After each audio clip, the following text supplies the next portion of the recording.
And so when I say Chinese, I want you to scream out the nation that's associated with this. For example, if I say Chinese, you're going to say what? China! All right, let's say it with authority. When I say Chinese, you say what? China! All right, that's just a test right there. So here we go. Chinese. China! Russian. Russia! Italian. Italy! German. Germany! Swedish. Sweden! Korean. Korea! Egyptian. Egypt! Nigerian. Nigeria! Black. Exactly. Nothing. Tell him, Pastor. Tell him, Pastor. Black, nothing. I hope you were able to successfully identify the issue. The lion won't sleep tonight. 'Cause we woke now, and we woke now. I said the lion won't sleep tonight.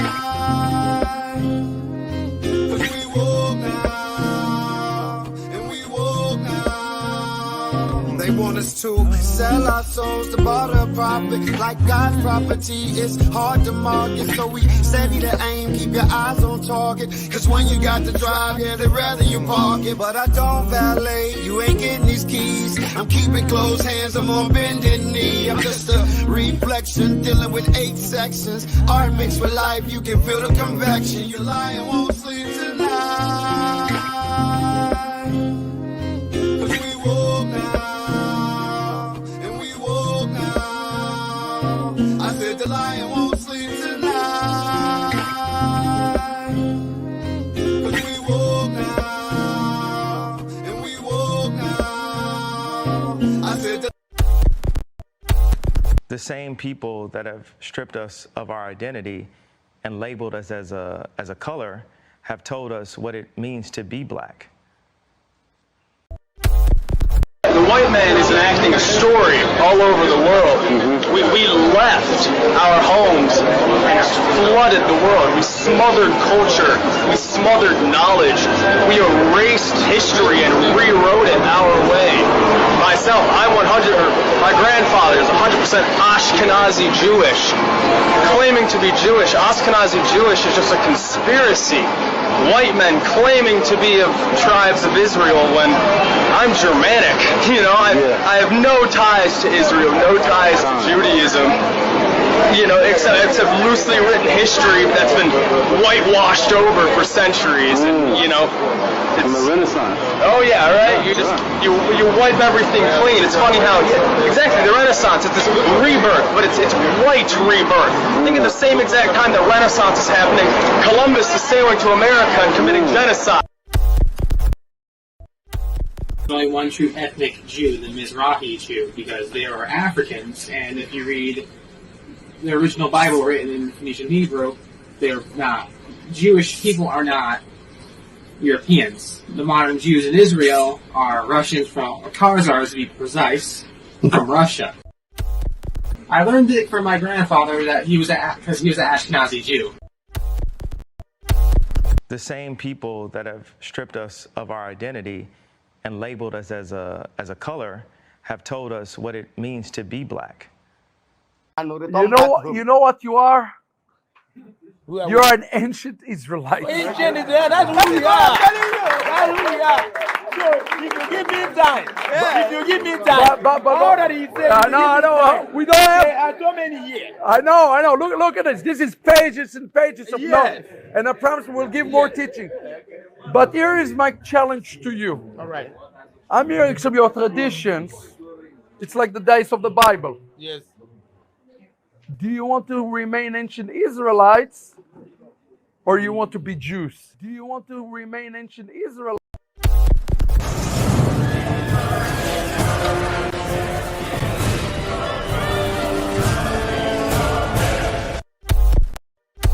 Assalamu alaikum. In the 13th tribe, Arthur Koestler traces the origin of Eastern Europe's Jewish population that was largely decimated by the Nazi onslaught during the Second World War.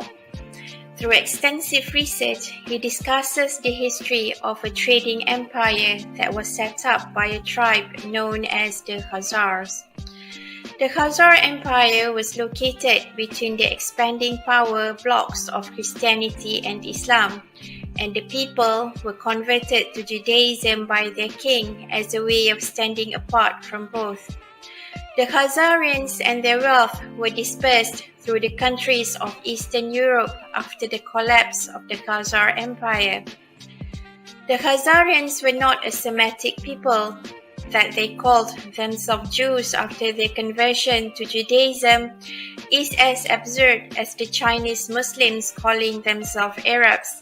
Is as absurd as the Chinese Muslims calling themselves Arabs. Is as absurd. The Khazarians were not a Semitic people, that they called themselves Jews after their conversion to Judaism is as absurd as the Chinese Muslims calling themselves Arabs. It is their descendants who later started the campaign for European Jews to return to Palestine, a land their ancestors never set foot on. The European Jews, i.e. descendants of Khazarians, were not descendants of Prophet Abraham, therefore bringing into question the legality of their claim on the Promised Land. This book had been out of print for many years and has only recently been republished.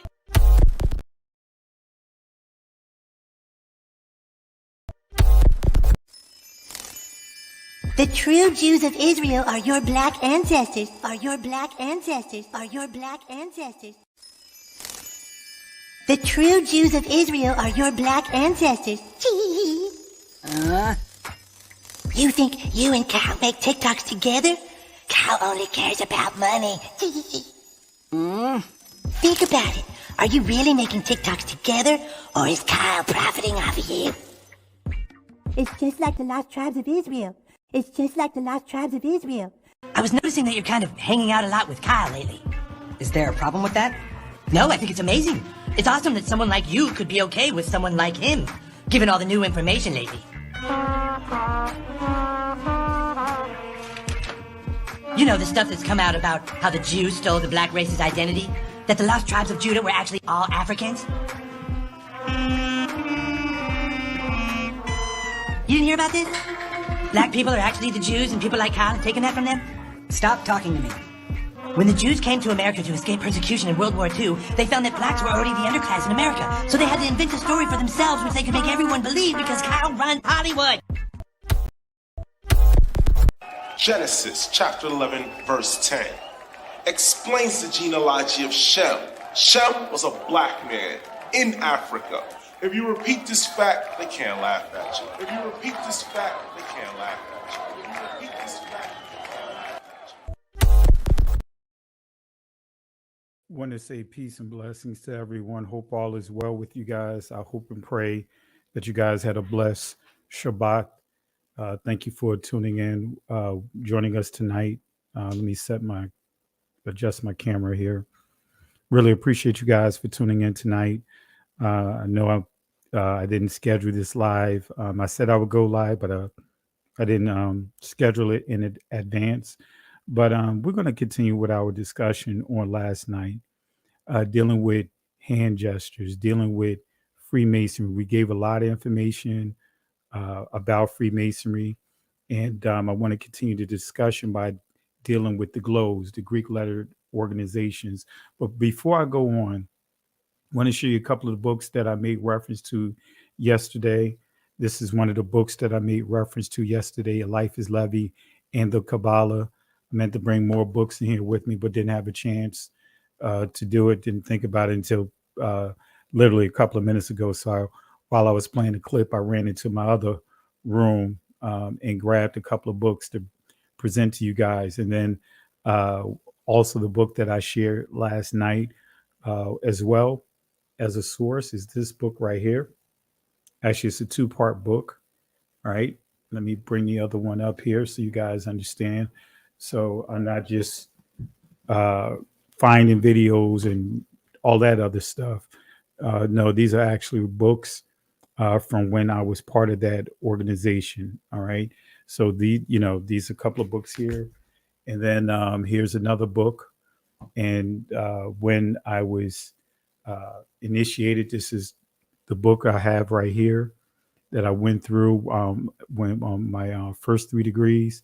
This is what was taught out of to us, and I can assure you, the things that you see or hear, you will not find that inside this book about hand gestures. And you can purchase it on Amazon. Literally, you can purchase this book on Amazon, and the name of this book is The Craft and Its Symbols. So The Craft and Its Symbols. That's the name of this book here. And you could purchase it online. So a lot of the stuff that you see, many are using, or a lot of these videos with a lot of these suggestions of, stating that, certain hand gestures and those things are Freemasonry. Now, we'll say this.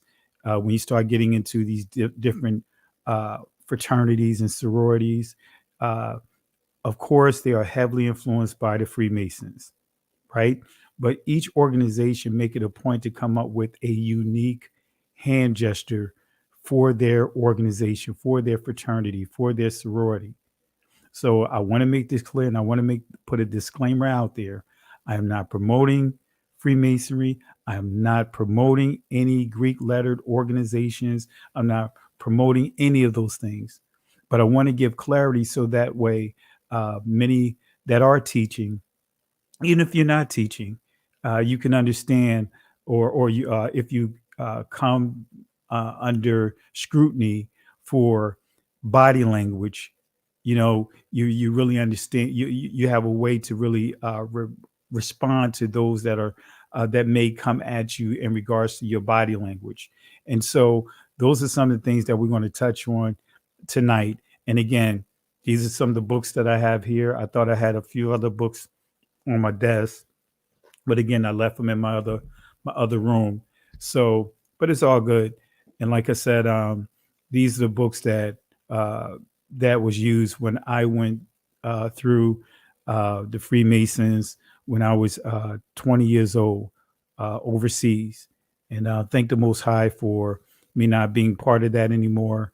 I was young, just like all of us. We made decisions, and I'm not going to I'll keep harping on that because, hey, it's in the past. You know what I mean? But again, we got a lot to cover tonight. And so, again, I want to say peace and blessings to you guys. I know I went a little geek mode yesterday, but, I still want to keep this discussion going because I know many of you guys have questions, and rightfully so. Rightfully so.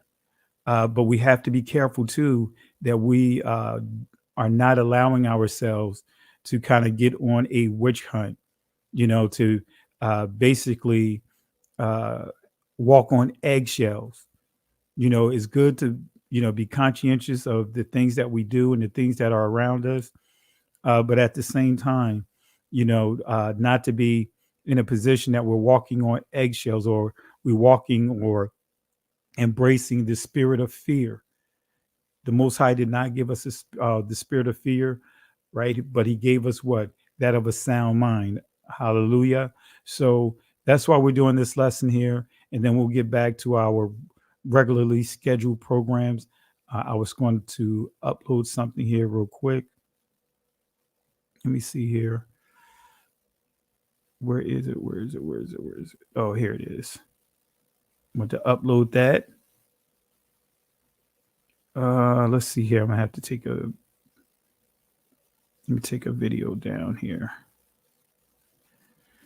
When you start uploading, like I do, I have a lot of clips. So, there's a limit to uploading clips.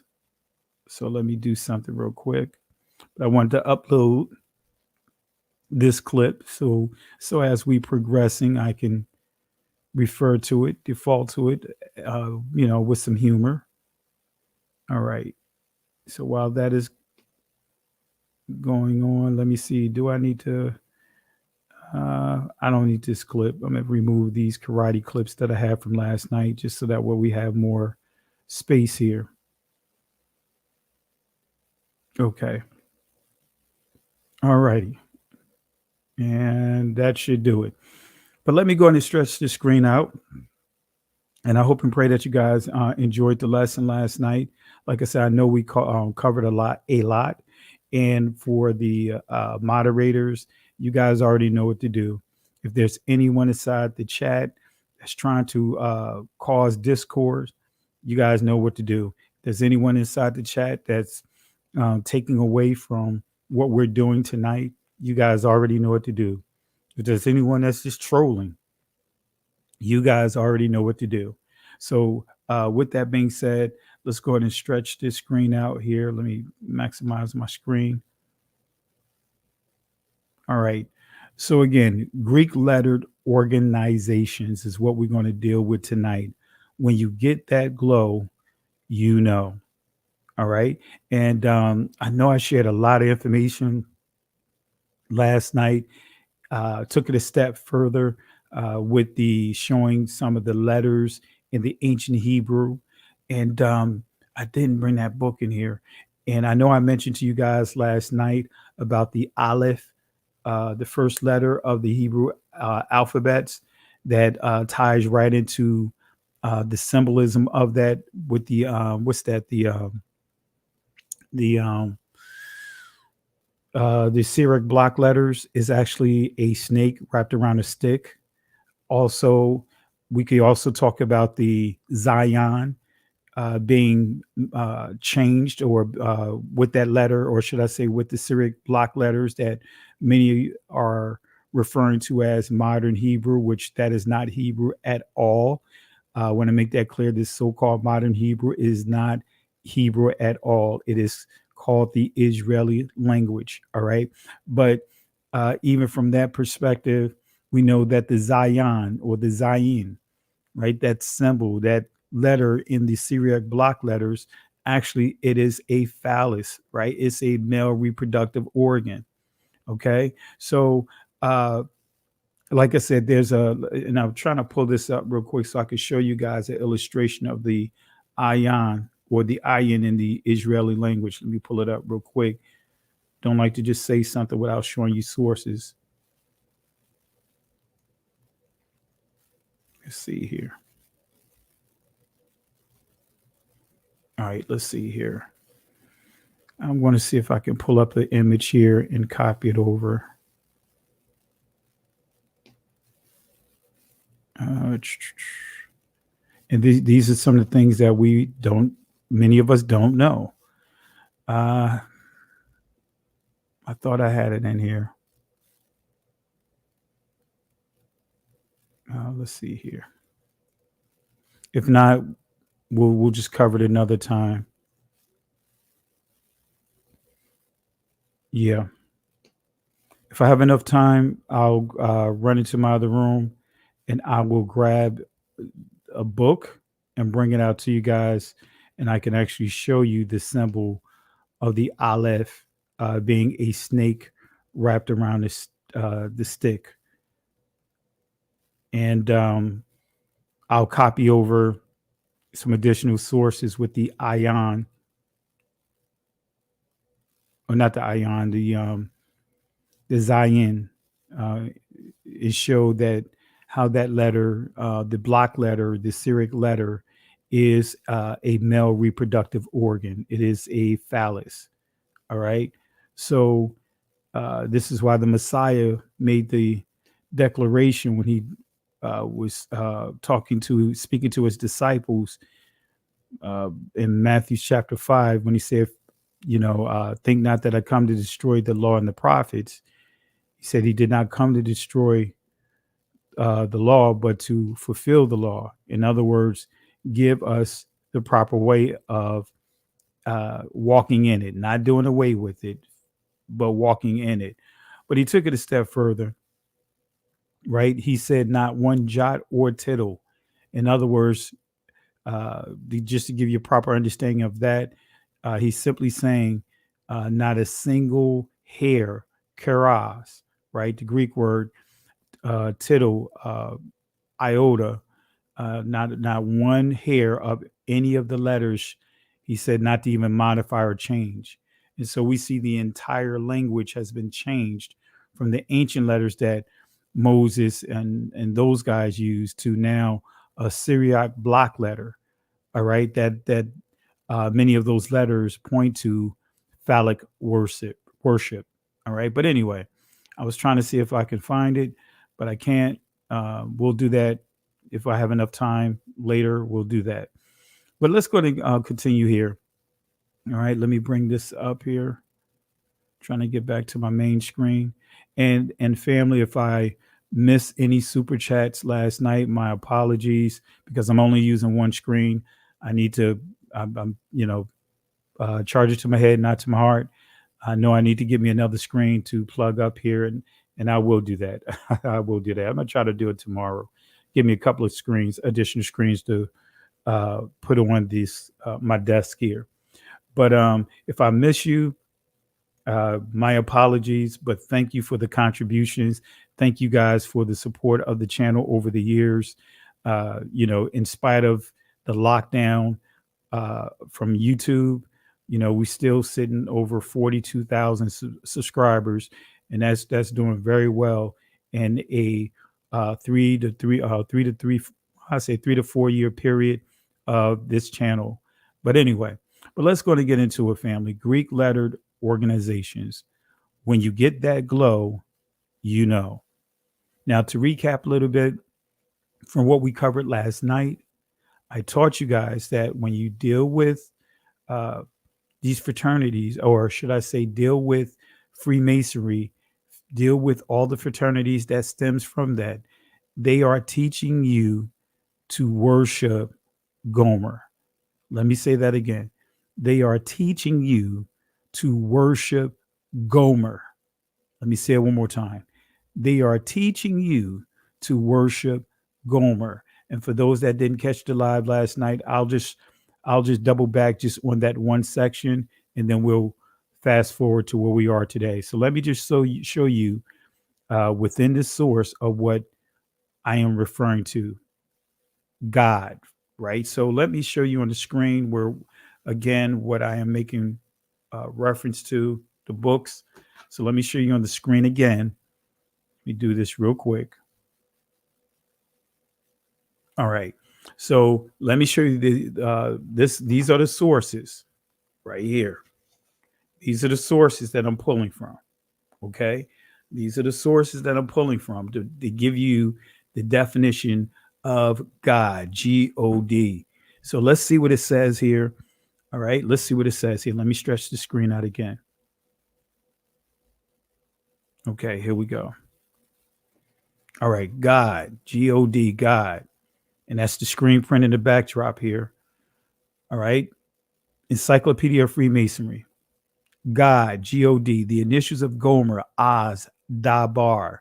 It is a singular coincidence and worthy of thought that the letters composing the English name of deity should be the initials of the Hebrew word wisdom, strength, and beauty, the three great pillars or metaphorical supports of Masonry. They seem to present almost the only reason that can reconcile a Mason to use the to reconcile a Mason to the use of the initial G. Let me read that portion again. The only reason that can reconcile a Mason to the use of the initial G in its conspicuous suspension in the east of the lodge in place of the delta. The incident seemed to be more than an incident. And so you see here the each letter, what each word letter of that abbreviation that you see stands for, right? G-O-D, Gomer, Oz, Dabar, right? We see here at the top is backwards, but is Dabar, should be right from right to left, and Oz or Azah. And then we see Gomer, Gamar. So we see here just with what I pointed out to you guys, that letter G that is suspended in between the square and the compass, which is also referred to as you see here, delta in the Hinduism is the yani. And we'll get to that as we progress in this lesson. Freemasonry and all these Greek lettered organizations, these different fraternities are teaching and promoting the worship of Gomer. Let me say that again. They are promoting the worship of Gomer. Can't get around it. Cannot get around it. So these are the things when I was in Freemasonry and I was progressing up, and when I started going into this encyclopedia that I shared with you, man, it was a complete eye opener when I saw that. And again, what you will not see is a lot of the stuff that you see floating around in the spaces of social media when it comes to all these different gestures and things along that line.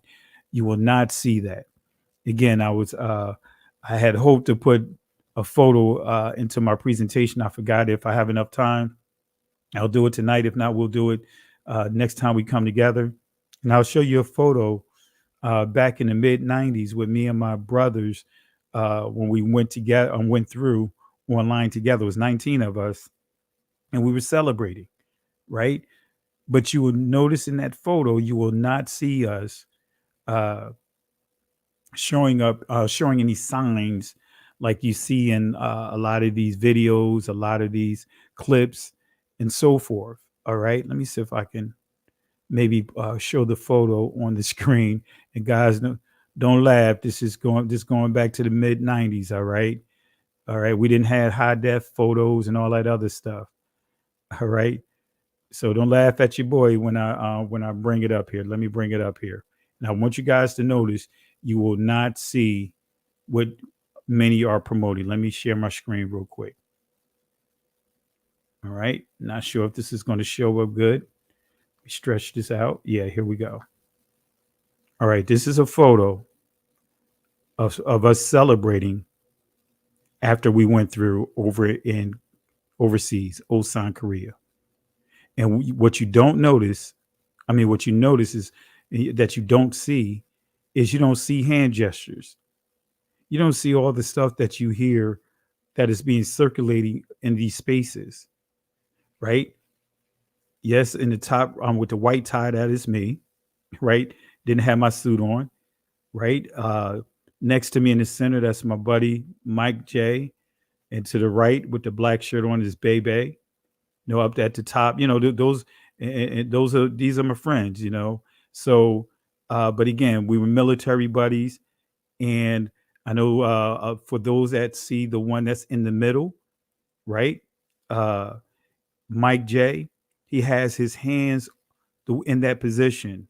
Guess what? In the military, that's how we are taught to stand when we're standing in a position of at ease, whether our hands are behind our backs or our hands are in front of us. So again, this is from the mid 90s overseas, Osan, Korea, and you don't notice. And you notice in the observation here, you don't see what you see. A lot of people are running with. All right, let me try this again. So you don't see all that hand gestures because that's what we were not taught those things. All right, again. So I just want to share that real quick. Okay. All right. So let me pull this down and again, this book right here. Let me show you here. This book right here, purchase it if you want to do your own investigation, and you will not find those signs and all that up in here. Let me make that clear, because I was going to take some time out and go through each image that's in this book and put it in a presentation, but it was just too much time. All right. So I want to make sure you guys understand that. All right. So again, I don't rock with this stuff. But the good thing about it is I can give you hands-on experience and tell you from firsthand experience, firsthand knowledge of exactly the ins and outs of that organization with accuracy. All right. So thank the Most High. Hey, that's in the past. That was when I was young. Right. So with that being said, let's go ahead and continue here. Let me stretch this out again. All right. Let's see here. All right. All right. So let's so again, Freemasonry and all these other fraternities is all about worshiping Gomer. You guys know who Gomer is. He is the father of of Ashkenaz and some of the other countries that have suppressed our people, right? That have placed us in this captivity that we had to endure. All right, the father of the Romans. Okay, we could go right down the list. Father of the Greeks. All right. So that's what Freemasonry is going to teach you. That's what all these fraternities and sororities is going to teach you. Is going to teach you the worship of Gomer. Okay. Now let's fast forward to where we are. So that's one of the things I want to highlight, kind of like a recap. Just doing a recap and remember, as we pointed out in this prophecy, real quick, that Japheth, about the prophecy about Japheth. It says, Elohim shall enlarge Japheth, and he shall dwell in the tents of Shem, and Canaan shall be his servant. So we see identity theft being prophesied here. Okay, so again, every fraternity and every sorority promotes the worship of Gomer. And remember this yesterday? This is the original image. This is where you see the image that you see today of Mary or Miriam. They got this image from Julia Farnese, right? This is who you see in those images of Mary, or right? That's who you see. And same thing with Caesar Borgia. These are the images that you see of today. All right. So that's some of the things we covered. So let's go ahead and fast forward. All right. Let's fast forward. All right. So Greek lettered organizations, when you get that GLO, guess what? You know, the power of elevation, right? That's the song from The Last Dragon. All right. And I want to make it clear so no one twists my words around.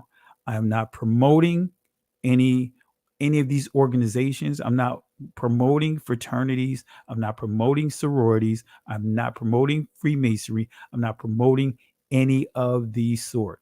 All right. So let's go to Exodus chapter 7, verse 9 through 11. I'm going here for a reason. Okay. It says, when Pharaoh shall speak unto you, saying, show a miracle for you, then thou shalt say unto Aaron, take thy rod and cast it before Pharaoh, and it shall become a serpent. Right? Thanayan or Thanayan, verse 10. And Moses and Aaron went in unto Pharaoh, and they did so as Yahweh had commanded. And Aaron cast down his rod before Pharaoh and before his servants, and it became a serpent. Verse 11. Then Pharaoh also called the wise men and the sorcerers. Now the magicians of Egypt, they also did in like manner with their enchantments. All right, let me read that again. So the Pharaoh also called the wise men and the sorcerers, Kashap Yam. Now the magicians, Karatam of Egypt, they also did in like manner with their enchantments, Lahat. All right, so we see here that Moses threw his staff down, or Aaron threw the staff down under the instructions of the Most High. It turned into a serpent. And so we see that Pharaoh had his wise men, had his sorcerers, had his magicians, and they mimicked the very thing that Aaron, that the design that the Most High had given to Moses and Aaron. All right. So how did Pharaoh, right? How did Pharaoh's magicians perform this feat that of turning their rods into snakes? How were they able to do it? Right? And understand this, right? The Most High gave the sign to Moses and Aaron. But we see Pharaoh's magicians. That's why you see the magicians, right? We see that they are what? Working enchantments, as you saw in the previous text, the enchantments. How did they duplicate exactly what Moses and Aaron did? They used a staff. They did the same thing. Why am I saying that, family? Why am I going here? I'm going to show you this in the next few examples here. Did the magicians perform the miracle through demonic power? Absolutely. So this is where I'm getting at with hand gestures. Are hand gestures demonic? That's the question. Are hand gestures demonic? Let me say that again. Are hand gestures demonic? Because if we are not careful, family, we can start doing the very thing that we see within the church more specifically and more particularly some of the old holiness churches. I'm not sure if they still do it today, but the holiness churches, they were very strict. And some of the traditional churches, the older traditional churches, very strict. You couldn't even go to the movies without them telling you sitting in the seat of the scorn. Now, I understand certain things have its place, but we have to be careful of bringing that spirit here and automatically going off of assumptions. So I was going to post this inside the chat, but I'm not going to do it tonight. So let me take you here. The secret language of hand gestures, right? The secret language of hands in Indian iconography. All right. So we're going to cover this article here, and then I'm going to show you a couple of videos in between. But I want to cover this article here so you guys can see some of the hand position. I'm going to cover just a couple of them. But anyway, the secret language of hands in Indian iconography. Unlock the meaning of these ancient gestures. And I want to be clear that they did not create hand gestures. Hand gestures been there from the beginning when the Most High created Adam and Eve. That's how languages, when you start understanding the evolution of languages, that's how they spoke, with their hands and drawings. But anyway, there is no key, and I'm reading from the Smithsonian, right? And again, I want to make this clear. I am not endorsing Hinduism. I am not endorsing Buddhism. I'm just using this as an example. So there is no one key to unlocking the mysteries of India, a nation at once so traditional and so dynamic and anarchic. It goes on to say, and so arresting, but mudra, that's what we're going to focus on. Mudra, the gestural vocabulary used in imagery, dance, and yoga can help with root meanings in a verb that can signify cleansing and purification, as well as satisfaction and delight.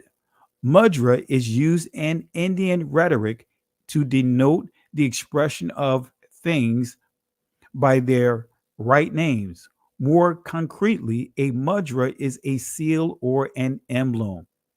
As a system of hand gestures, it can sum up a god's or goddess's character, or a dance move, or a dancer's mood in a moment of concentration, symbolisms, and meanings.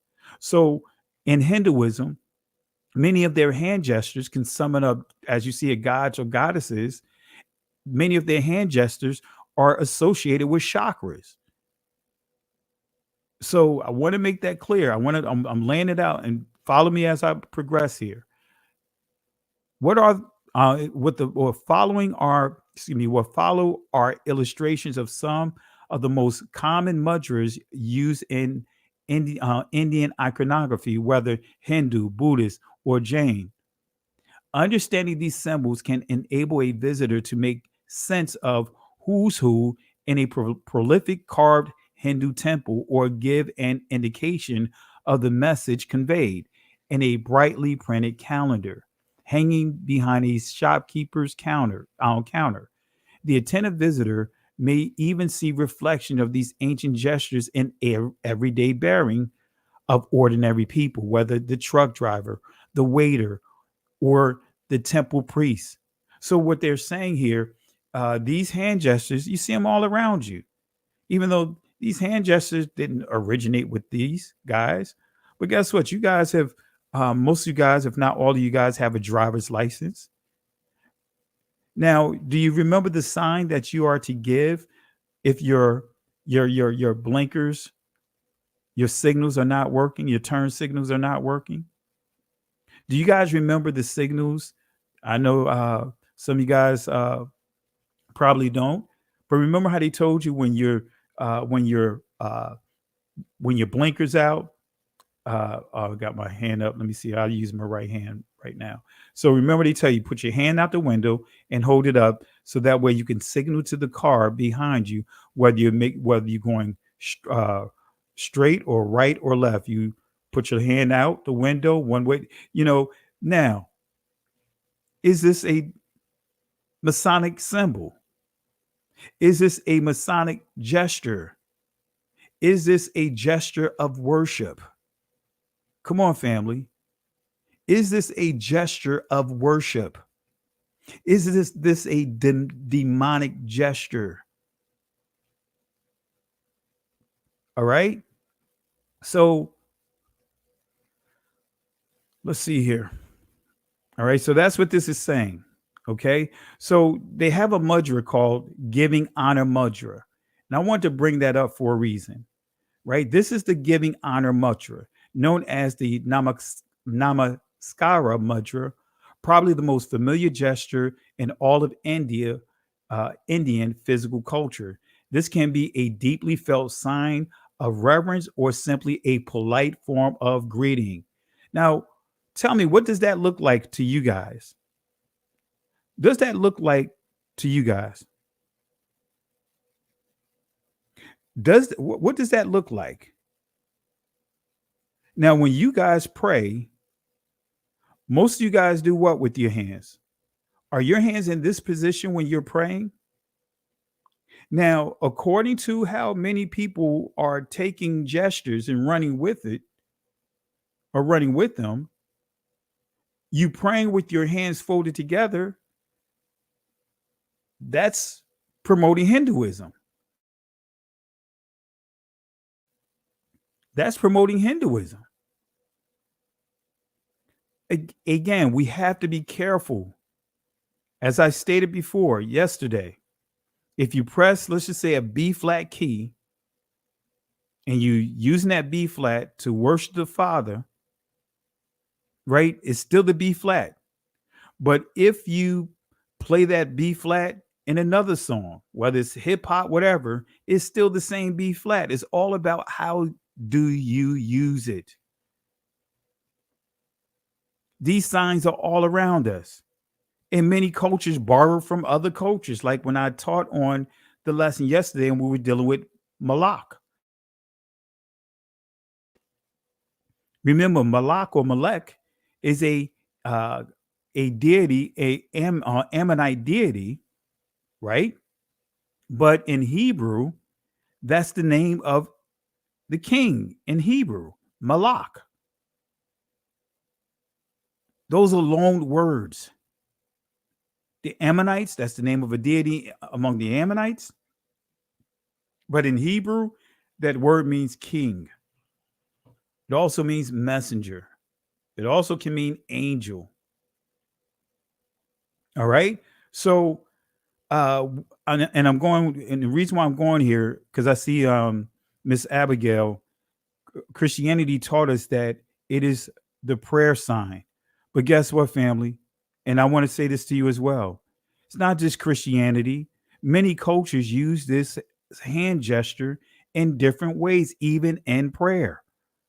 This is not just a Christianity thing. And I don't want you guys to start second guessing. No, this is a prayer gesture right here. This is a prayer gesture.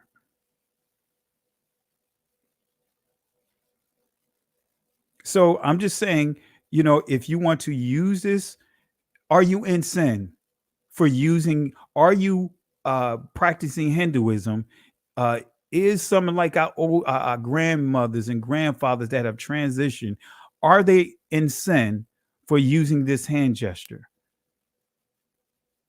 This is also the position of clapping your hands. This is also the position that many of you guys would do if you're trying to keep your hands warm.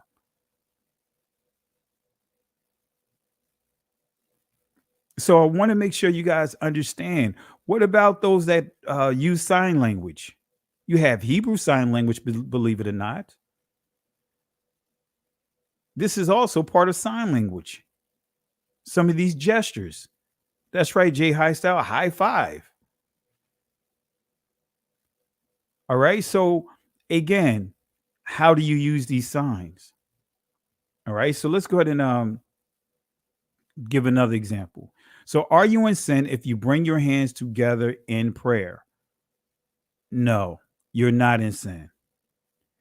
So let me cover another one real quick. Let me just give you another one. Hakini Mudra. Let me say that again. Hakini Mudra. And let me pull that one up.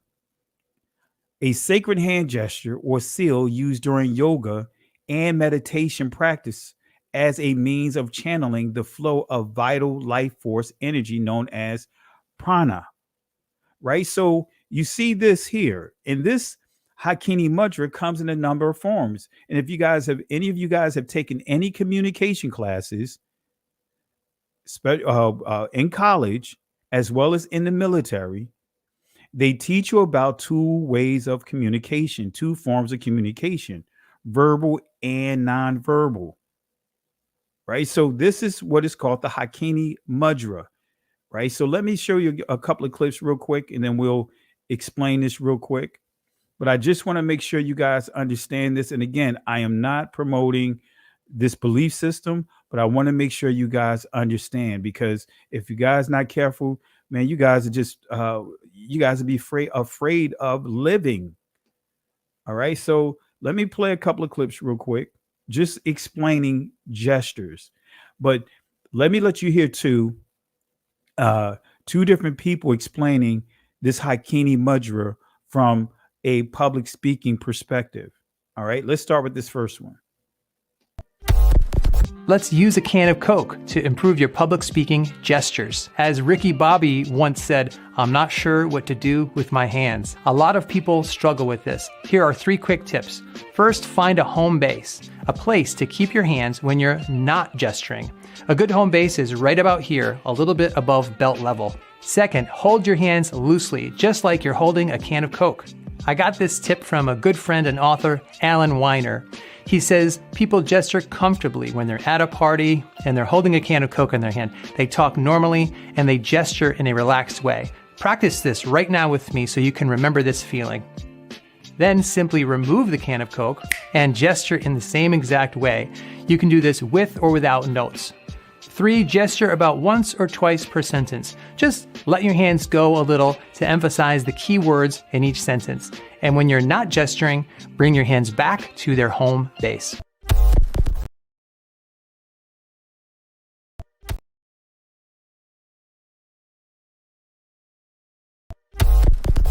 So I just want to show you some of the best body language hand gestures that you can use to help you become a more effective leader.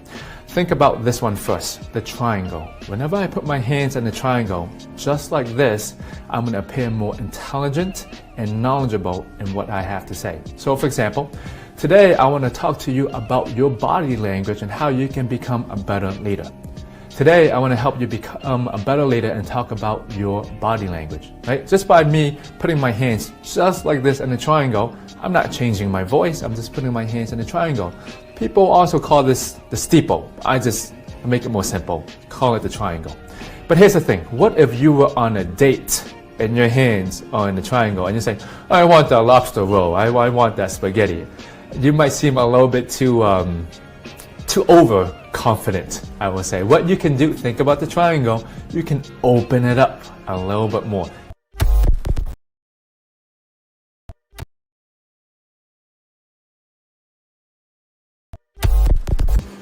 Gestures are important because it helps you communicate better. For example, if you use gestures, the audience remembers twice as much. It also helps you, the future speakers too, because it helps your memory when you speak. Also, beside the transition, your hand and arm movement is the biggest movement that the audience can see. You can either use it wisely or waste it on random and distracting gestures. I'm going to show you 3 types of gestures: the give, the show, and the chop. Here's an example. This quarter at the GSB, I went to this communications class. It was so great. I mean, you could feel that your skills are improved. I think this was the best class I've ever taken. Let's rewind and see what happened. The give. This quarter at the GSB, I went to this communications class. So this gesture is used to give the audience the facts or the options. Remember to have your palms up, not down. The show. I mean, you could feel that your skills are improving. This kind of gesture has the largest variety and your imagination is the limit. Just remember that the gesture and the message has to match. For example, you can't say profits are rising with a gesture like this. So, congruency and creativity. The chop. I think this was the best class I've ever taken. So, this gesture is used to deliver strong opinion. You can either use it one hand, or you can use both hands. You can use both hands and do a larger chop, which will deliver a stronger message. So, next time when you do gestures, think about these 3 types and plan ahead. 3 types is the give, the show, and the chop. Ha!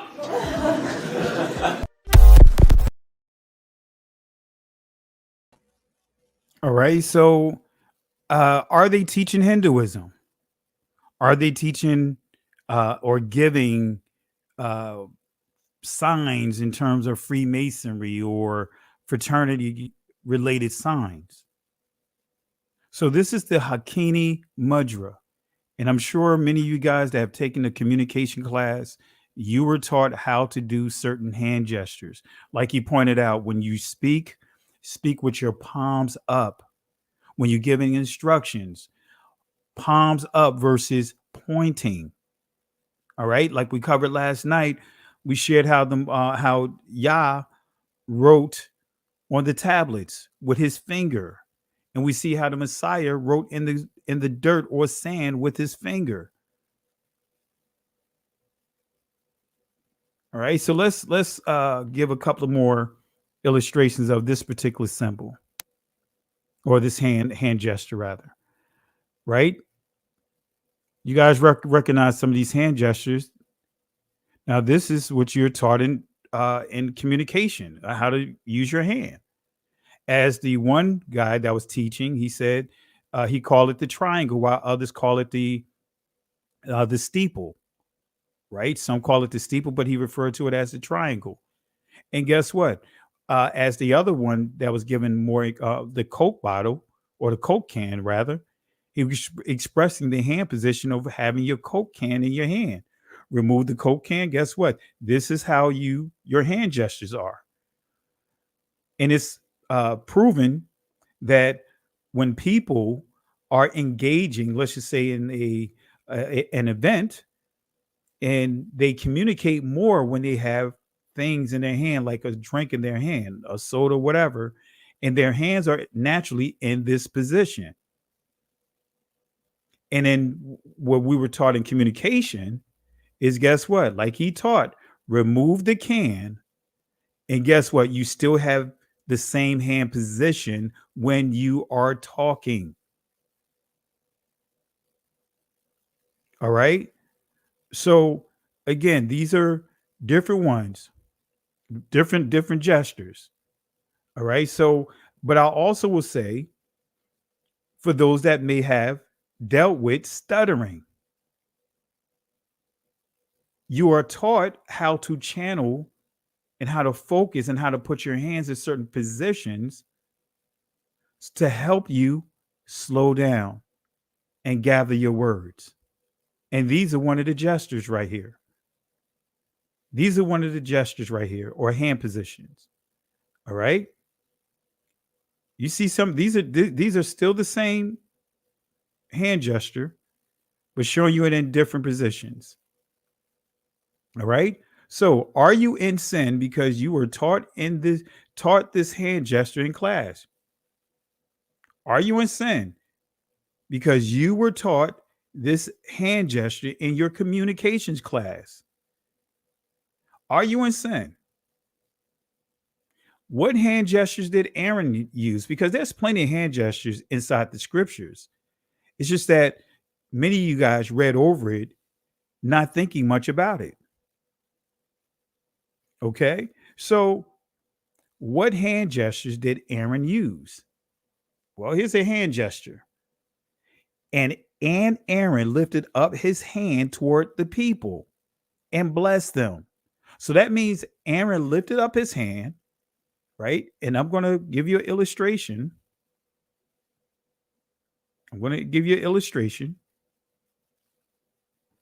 Aaron lifted up his hand. Let me pull it up.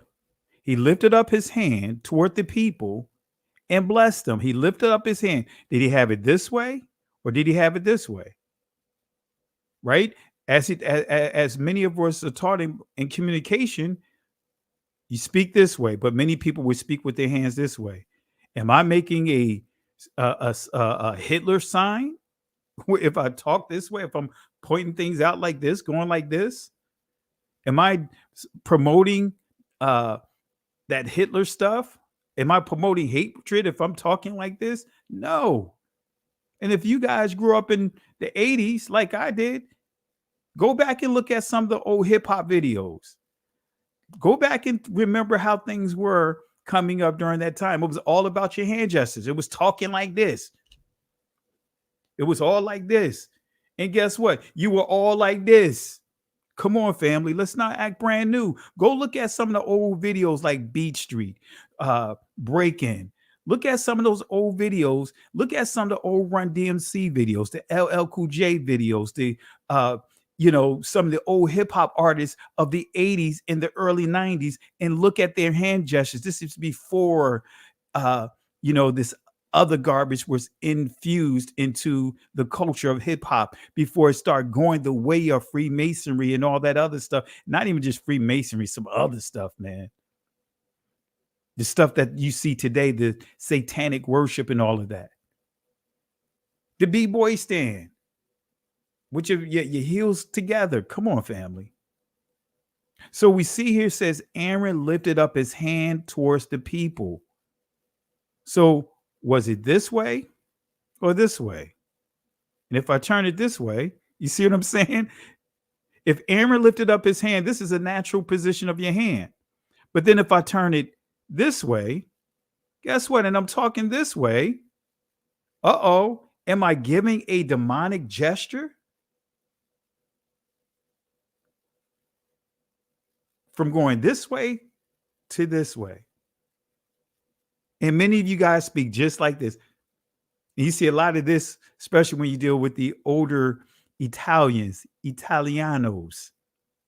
right?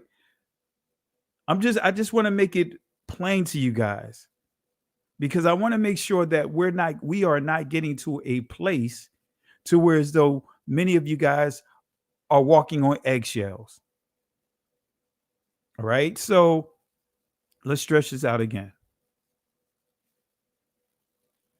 And let's give another example. What hand gestures did Moses use? Right? Here's another passage, Exodus chapter 17. So Joshua did as Moses had said to him and fought with Amalek. And Moses, Aaron, and Hur went up to the top of the hill. And it came to pass when Moses held up his hand, Yod, that Israel prevailed. Right? And it goes on to say, and when he let down his hand, Amalek prevailed. But he held up his hand. In what position? He held up his hand. And it came to pass when Moses held up his hand, Yad, right? The Israelites prevailed, Gabar, and when he let down his hand, Amalek prevailed. Isn't that a hand gesture? Again, what position was his hand in? Right? Was his hand like this? Lifted up? You know, because the natural position when you lift your hand all the way up is going to be like this.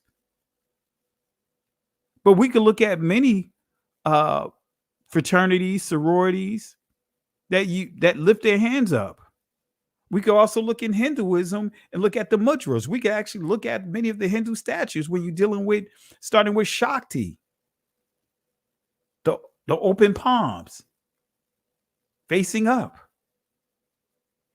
All right. So just want to give some examples, family, and I want to make it clear I am not endorsing Hinduism. So I just want to make sure that no one tried to take my lesson out of context and try to, do little clips. So was Moses in sin for using hand gestures? There's more hand gestures I can use. And as we see with praise and worship, we see how many of the praise and worship you see with their hands being lifted up. And what was the position of the hands? Hands lifted up, the natural position. I share with you guys the ha and the kop. The kop is the palm of the hand. The yad, outstretched arms. So was Moses in sin for using hand gestures? No. Now, one thing we do know that Hasatan is not playing. He can take things that the Most High have in place for good and manipulate it and make it for evil. Like our names, our heritage. Are we not dealing with that right now? Are we not dealing with that when we understand the Talmud is literally anti-Torah? Literally, it's literally anti-Torah. We're dealing with that with the language itself. I know many of our brothers and sisters, many of you guys pride yourself for learning these Syriac letters and not knowing that those letters point to a culture of phallic worship. But anyway, I digress.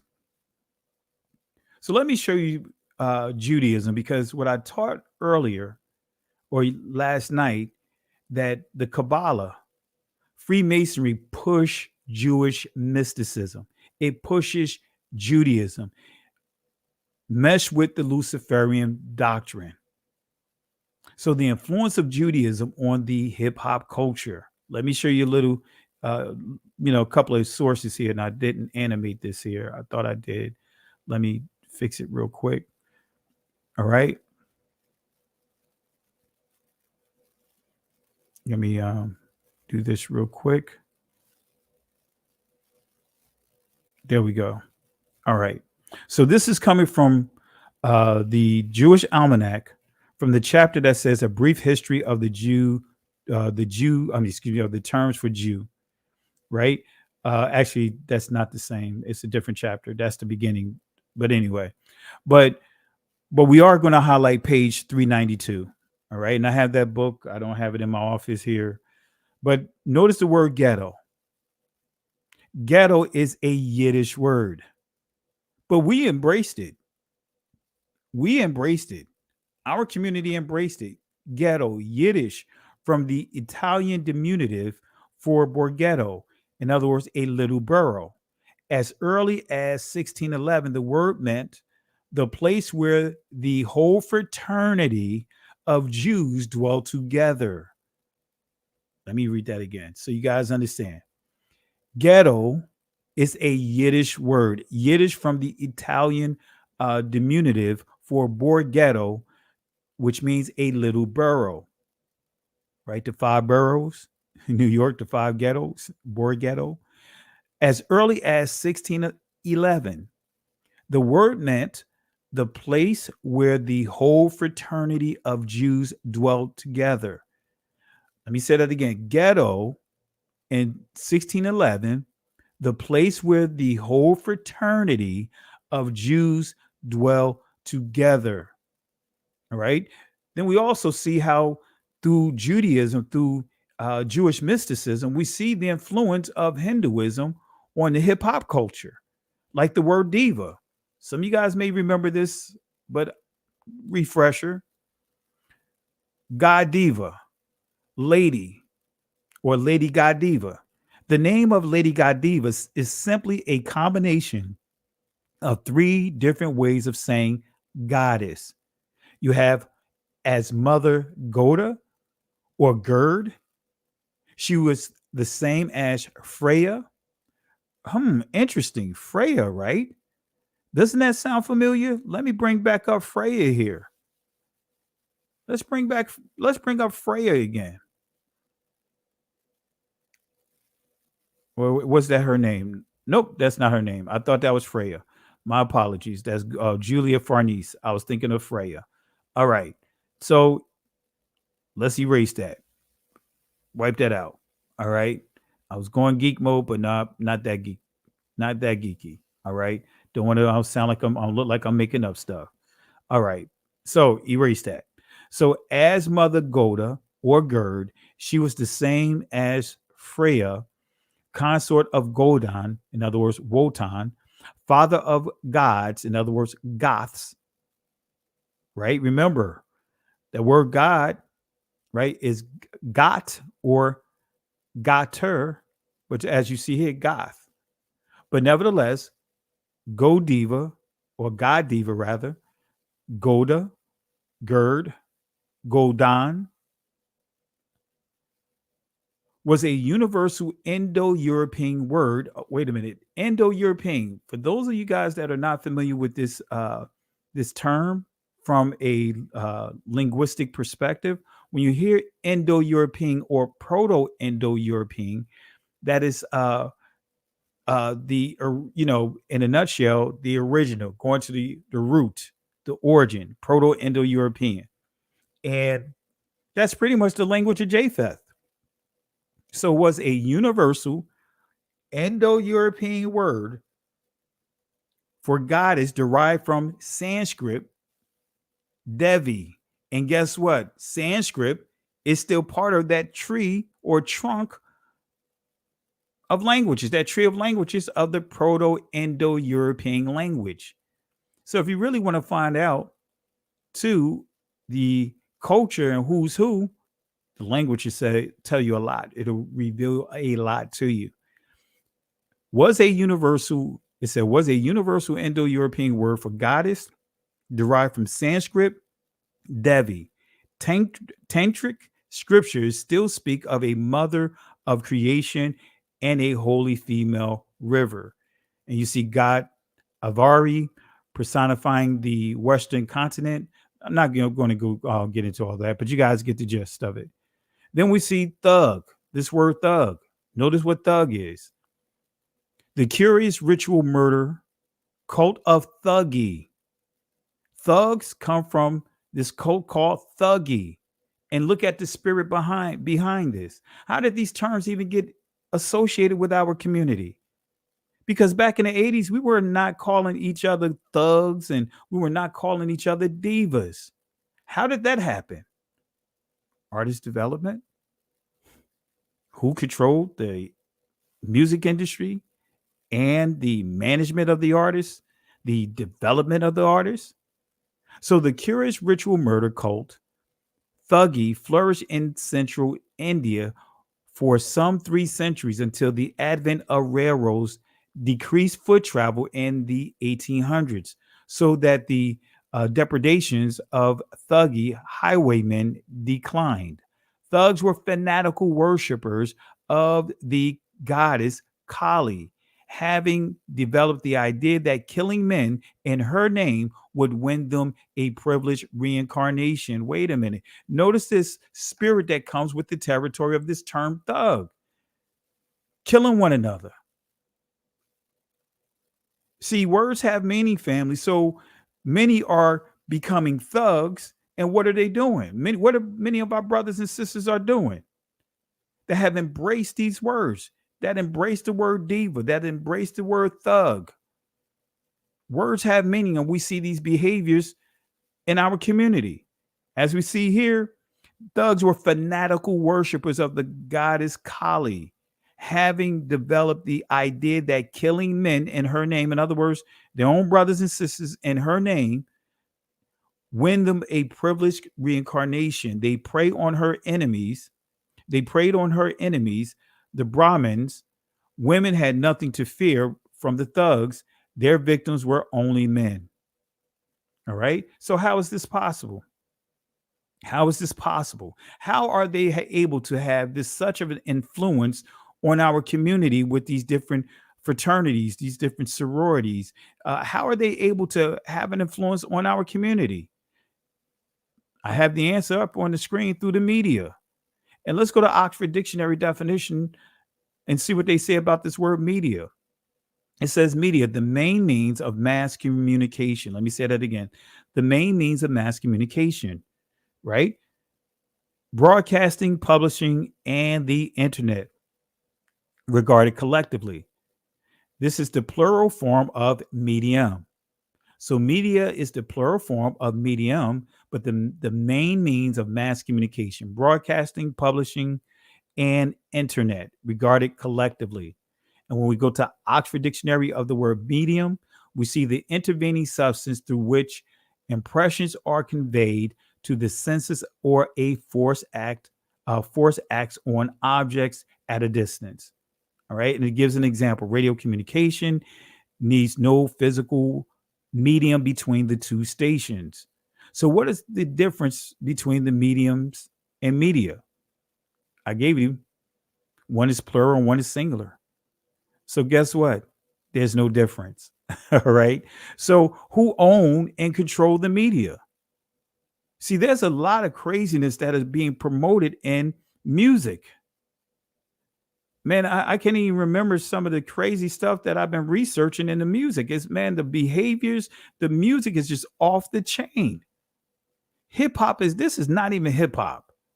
This stuff that you see here today. Not getting into all that. But who owns the media? Who controls Hollywood? This is an article. LA Times, Who Runs Hollywood? Come On, by Joel Stein, a Jewish journalist. He wrote this back in December 19, 2008. And notice what he says here. It's going to line up with what Kanye West said. Who runs Hollywood? Come on. I have never been so upset by a poll in my life. Only 22% of Americans now believe the movie and television industries are pretty much run by Jews, down from nearly 50% in 1964. So this writer is upset that, hey, wait a minute, the Jews is not getting their credit for how much of an influence that they have on the industry, the media. Said that it was down, and this is 2013 or 2010 rather, when this article was written. Actually 2008, my apologies. 2008 when this article was written, and this person is complaining that, wait a minute, only 22% of Americans now believe the movie and television industry are pretty much run by Jews, down from nearly 50% in 1964. The Anti-Defamation League, which released the poll results last month, sees in these numbers a victory against stereotyping. Actually, it just shows how dumb America has gotten. Jews totally run Hollywood. So this person is calling out the Anti-Defamation League for what? Dumbing down the truth. That's what this journalist is saying. This journalist is saying, actually, it just shows how dumb America has gotten. And you know what? Everyone is preying on us as a people. not just America as a whole, but our community.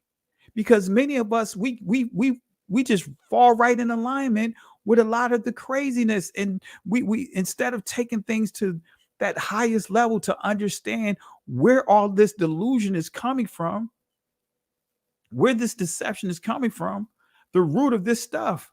Like I pointed out, Freemasonry is a smorgasbord of religions. It's a Luciferian doctrine, but it's saturated, it's heavily influenced by the Kabbalah. And just so happened, Eliphas Levi created the Baphomet. Just so happened, Albert Pike, inside the Morals of Dogma, has written all the Kabbalahs all through it. But what you won't find in Morals of Dogma that deals with all from the first degree all the way up to the 32nd degree, you will not find those symbols that many are parading about. Those hand gestures. There are some hand gestures, but not the hand gestures that you see. That's why I say many Masons right there laugh at what they see. But anyway, as we see here, how deeply Jewish is Hollywood?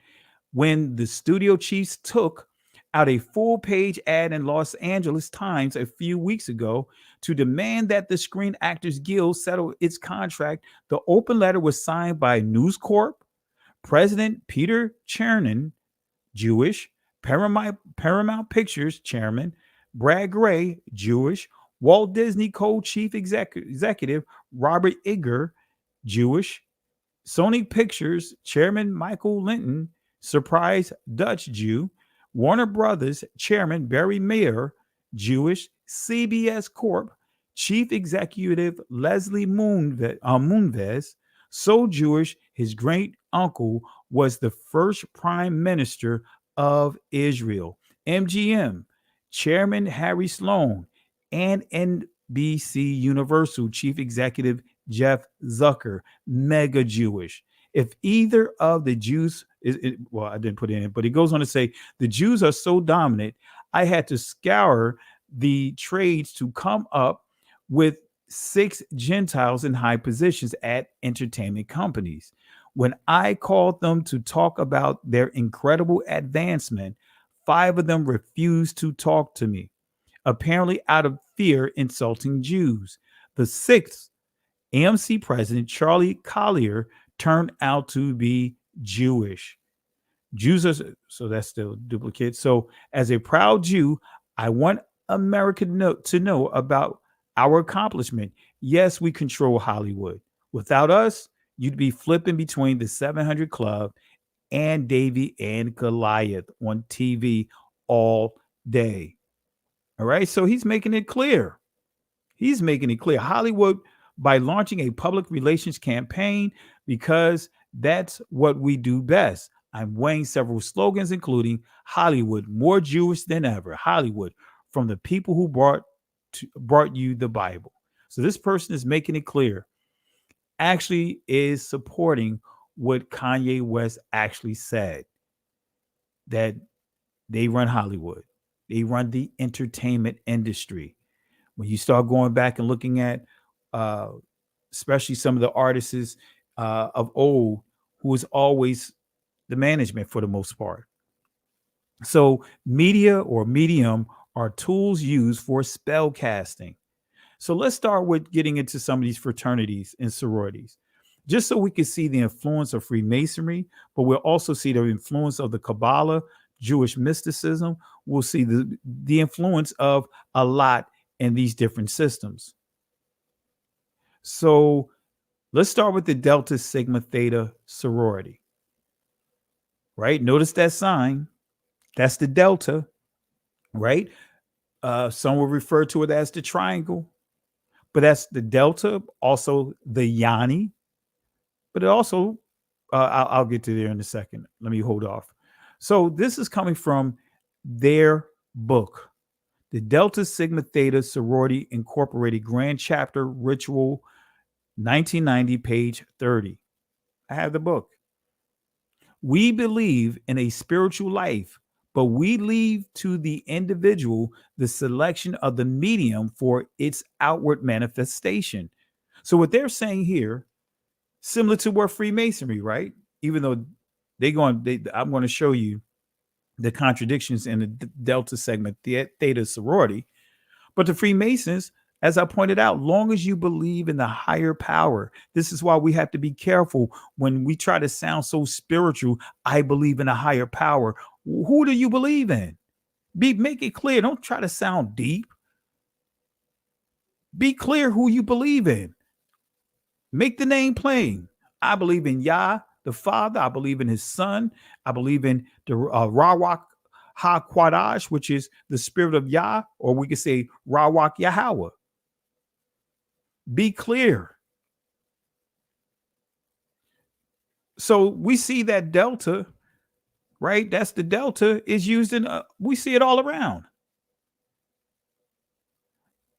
But again, you're going to see this, many hip hop artists using this. You see this in this particular fraternity.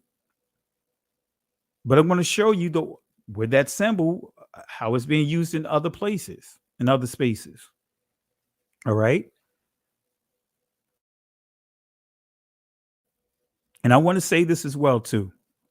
The scripture tells us to abstain from the appearance. Let me say that again.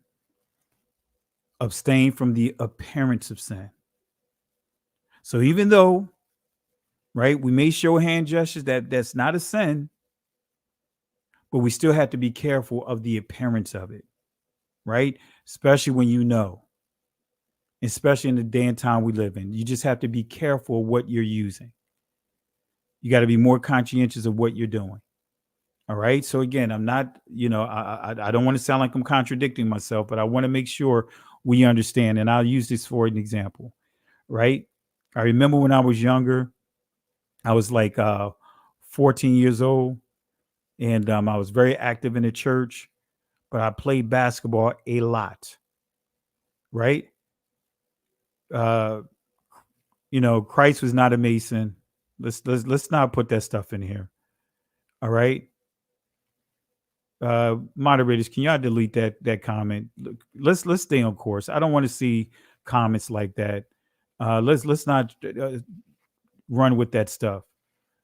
All right. So moderators, if you could remove that comment. All right. Appreciate it if you guys got it. By Jay Guider. If not, I'll just remove it. But I know if I do it, it'll ban them all together. All right. All right. I'm just going to put the person in timeout. See, I don't even want to bring that. Let's not even bring that stuff up in here.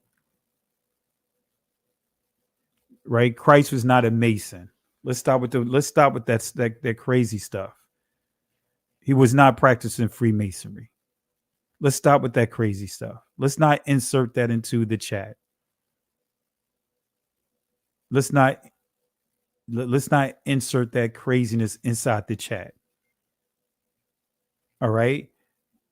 Let's stop with that. Let's stop with that. Even in Freemasonry, you will not find anything written saying Christ was a Mason. Everything is based upon King Solomon.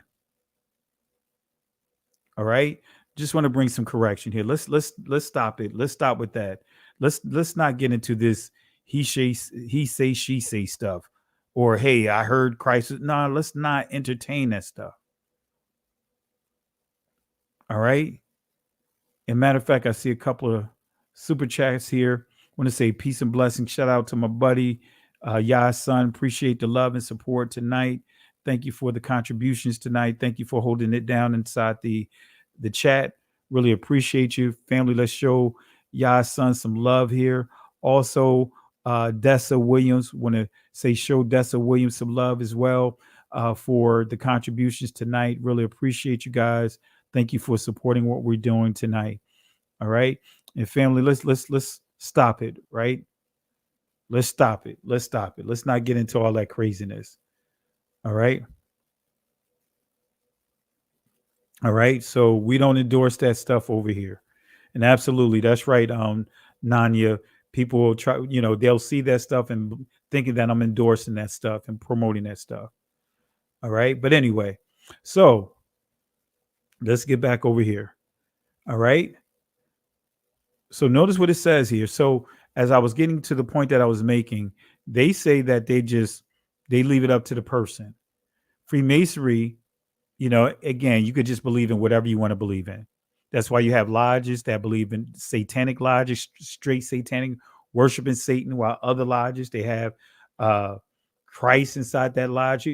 Others, Islamic lodges. Why? Because long as you believe in the deity, long as you believe in the higher power. So here we see here, it says national president, and this is inside their ritual handbook. National president, we believe in a spiritual life, but we leave to the individual the selection of the median for its outward manifestation. All right. So the method. So these are some of the mediums. I'm not saying that the AKA supports these mediums, but I'm just giving you an example of different mediums. But they say they leave the medium, in other words, the method, the tool, the path, up to the individual. But here's some mediums. I'm not sure if you guys understood the Ouija board, which also was called the Egyptian luck board. It was actually created by a Jewish guy by the name of William Fold. As you see at the base of here, let me zoom in. William Fold. I did a whole lesson on that a while back, but notice what it says: Egyptian luck board, William Fold, Baltimore, Maryland. All right. We see these tarot cards. Those are mediums. There's the Ouija board. Okay. It's palm reading, right? That magic black ball. All of that are mediums. Demonic mediums. So let's go back here. Now, notice what you see here, right? See, when you start getting into understanding these symbols that many are using, right? They are using themselves like the Ouija board or that Ouija dial or whatever. That glass there, this is supposed to be a portal, right? A portal into a spiritual demonic realm. So instead of using the Ouija board, many are now allowing themselves to become that portal by way of this sign and by way of the pineal gland, right? That's getting into all that conscious community nonsense. And we'll do a lesson on that. So look at that Ouija board right in the center. But this is additional information on them. This is coming from the Data Sigma Theta Sorority Grand Chapter Membership Intake Program, 1990. This is coming from this source. It says that is why Minerva, the goddess of wisdom, is our sorority mentor. So he said they leave it up to the individual, but the goddess that they are worshiping, the goddess that they are paying homage to in the Delta Sigma Theta sorority is Minerva. And this is someone who denounced this fraternity years ago when I first did this, and I came across her story, and I was saddened from the perspective of how many people within the community attacked her, was hating on her. But notice what she says here. I am denouncing my membership with Delta Sigma Theta Sorority Incorporated. When I first joined, I was so blinded by my desires to be part of the organization and didn't focus on God's will. Also, if the organization is founded on Christian principles, why did the founders think it is okay to place Minerva, in other words, the Roman goddess, on the shield that I wore across my heart? So with their shield, it has this Roman goddess. And remember, that shield represents salvation. And when you pledge to that organization, you are what? Using your life as collateral so that way you can fall up under the protection of that shield. So also, if the organization is founded on Christian principles, why did the founders think it was okay to place Minerva, in other words, the goddess, Roman goddess, on the shield that I wore across my heart? Remember when we was dealing with the Illuminatis, I believe this is number 3 in the steps of the Illuminati. you'll see Minerva. All right, let me pull that up real quick. That's why last night I expressed to make a note of it. But let me see if I could go back to that slide here real quick. Then we'll fast forward back to where we are. All right, let's see. All right, here it is. Actually, it's number 2. You'll see it here under nursery, right? Section 1 of the nursery, you see number 2. You have number 1, the novice, Minerval, Illuminatus, minors. So that is 3 groups under the nursery, the section of the nursery. All right.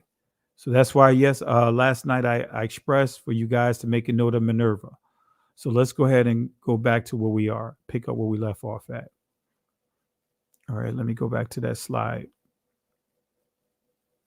Okay. So that is why Minerva, the goddess of wisdom, is our sorority mentor. And again, this is why she is calling it out. Let me fast forward. She said that also, if the organization is founded on the Christian principles, why did the founders think it was okay to place Minerva, the goddess of Roman goddess, on the shield that I wore across my heart? Guess what? It's called syncretism. When you start understanding syncretism, this is what the Christian church has done. This is what the Catholic Church has done. This is what Judaism has done.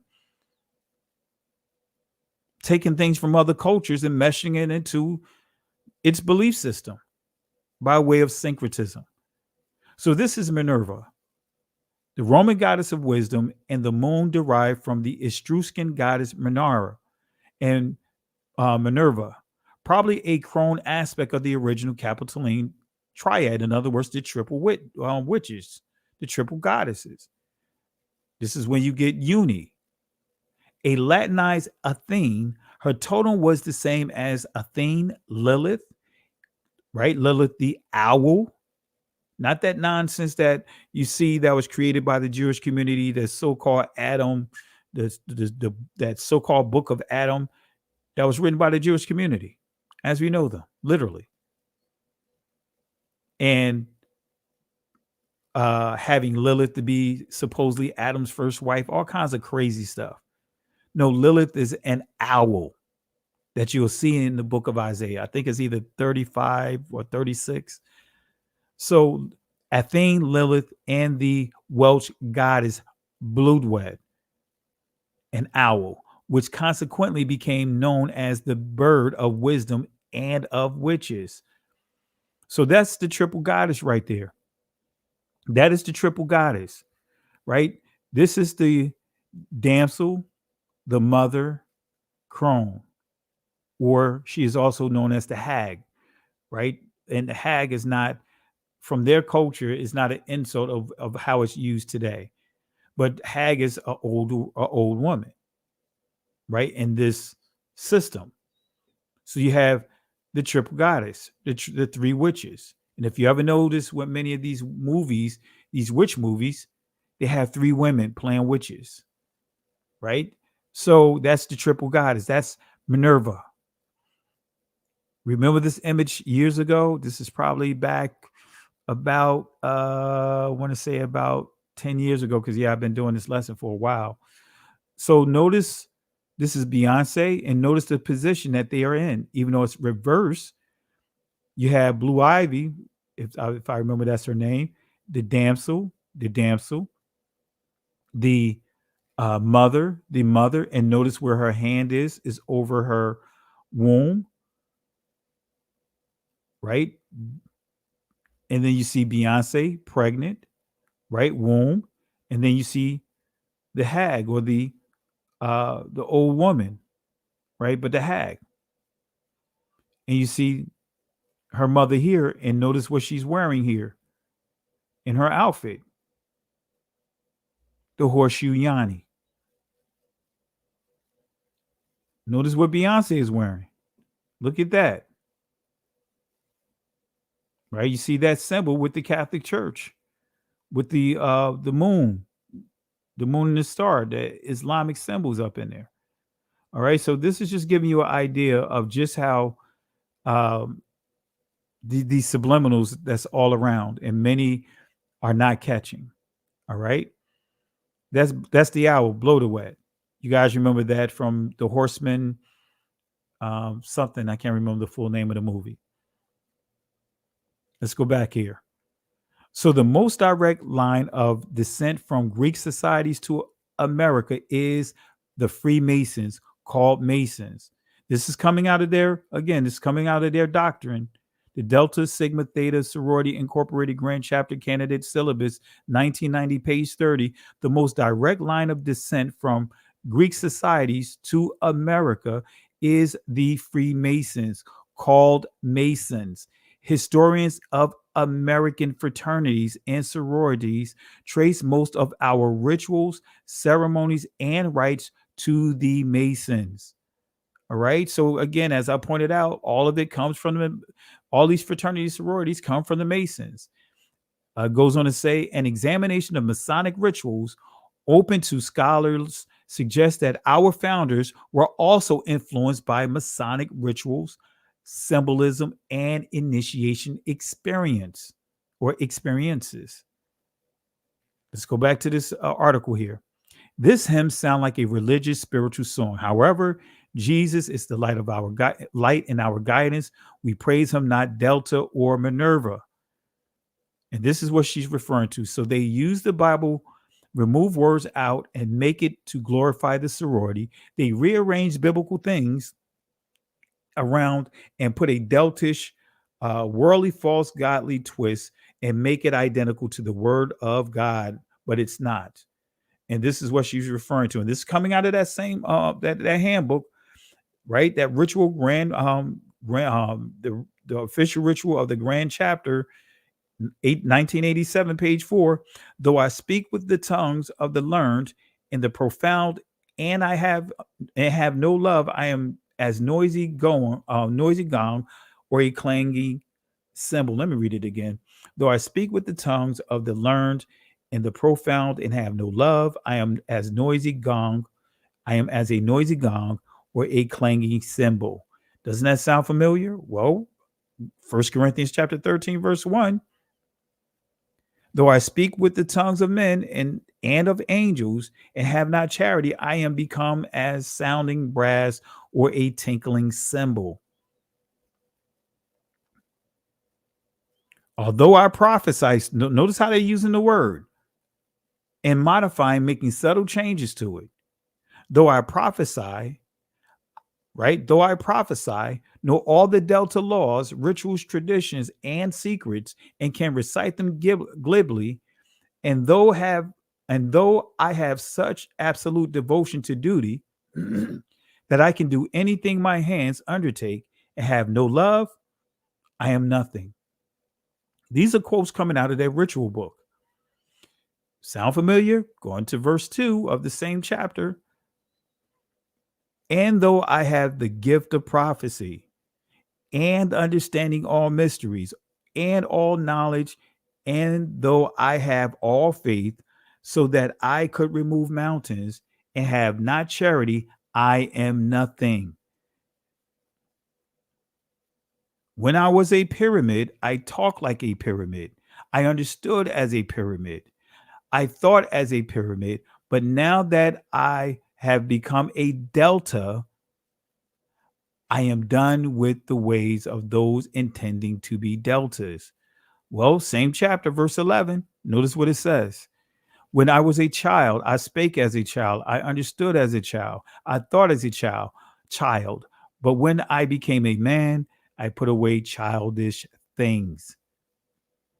Let's go back to what she says, her testimony. As I read the pyramid book, the founders want the Soros to admire Minerva, mind, body, and spirit. Yes, spirit, which means we are giving her life. In other words, by using their lives as collateral. We have another fraternity here, the Omega Psi Phi. And I was going to put some clips that I had from years ago, but I didn't want to take a chance of getting blocked or anything like that. You know how YouTube does things. But this is the Omega Psi Phi fraternity, because I remember about 8 or 9 years ago, they were stepping. It was over 200 men stepping, and they had their their butts, all right, exposed. It was very perverted. It was on camera and everything. Very perverted. So the Omega Psi Phi fraternity, let's deal with them. Right? Notice the hand gestures. This is what they created for their organization. All right.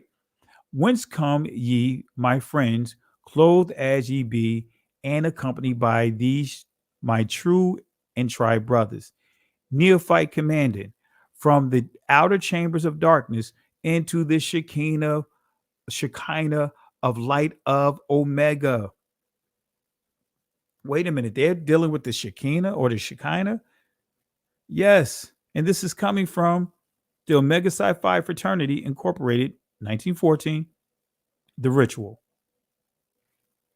So they are paying homage to the Shekinah or the Shekinah or the Shekinah, however you want to pronounce it. You guys know that that is Judaism. That is Jewish mysticism. I'm not sure if I left some of the videos up. I think I took it down. I will play it. There was one video I should have uploaded again, but I didn't put it up here. Oh, well. So the Shekinah or Shekinah, that is Jewish mysticism. That is supposedly the female aspect of the Most High. So what is the Shekinah? What is the Shekinah? Right? Just to break this down, this is what is called the Tensiphera.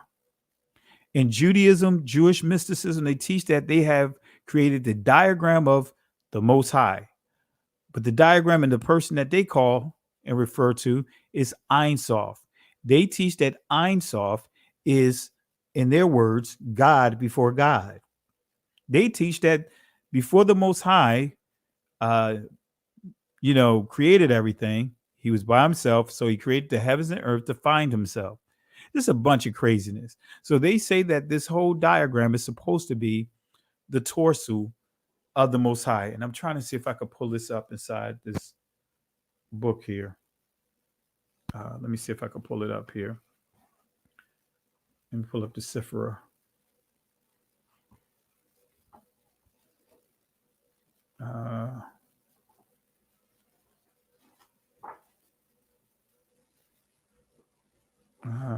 If not, we'll do it another time. Let me see if I can pull it up real quick. If not, so you guys can get an idea. Because see, this is the same tree that's in Hinduism, Egypt. Jewish mysticism. They pull from all kinds of stuff. Yeah. I may have to wait.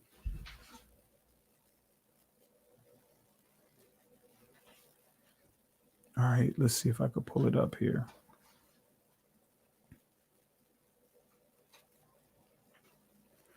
Yeah. Oh, well, I don't want to waste too much time. But anyway, so what you have here, this is the torso right here. And these two circles here is the reproductive organs. So the foundation is supposed to be the phallus, right? And then this here is supposed to be the female reproductive organ, which is called the Shekinah or Shekinah. So they teach that the Most High is a hermaphrodite. They teach that the Most High is an hermaphrodite. All right. So that's why you see those items there like that. That's why you see those items there. Okay. And just want to give you guys proper clarity. That's why you see those items there. And so they teach that the Most High is a hermaphrodite. Foundation, the phallus, the male reproductive organ, the Shekinah, the female reproductive organ, and whom they call Ein Sof, the infinite one. And just so that way, if you guys don't remember this clip here, this is teaching about the Ein Sof, the infinite one, the God before God, infinity. Listen close. This is how the Zohar interprets the opening words of Genesis. The Hebrew is Bereshit bara Elohim. which we usually translate, in the beginning, God created. But the Zohar insists on reading the words in the precise order in which they appear in Hebrew. Bereshit, in the beginning, bara, it created, Elohim, God. In the beginning, it created God. The Zohar takes that to mean, in the beginning, infinity created God. Now, what could that possibly mean? God is now the object of the verse, not the subject, which sounds impossible or heretical, but the Zohar, I think, is saying that infinity is the true reality of God. Anything else that we call God is puny compared to that. That's our own imagination or our own estimate of what God could be.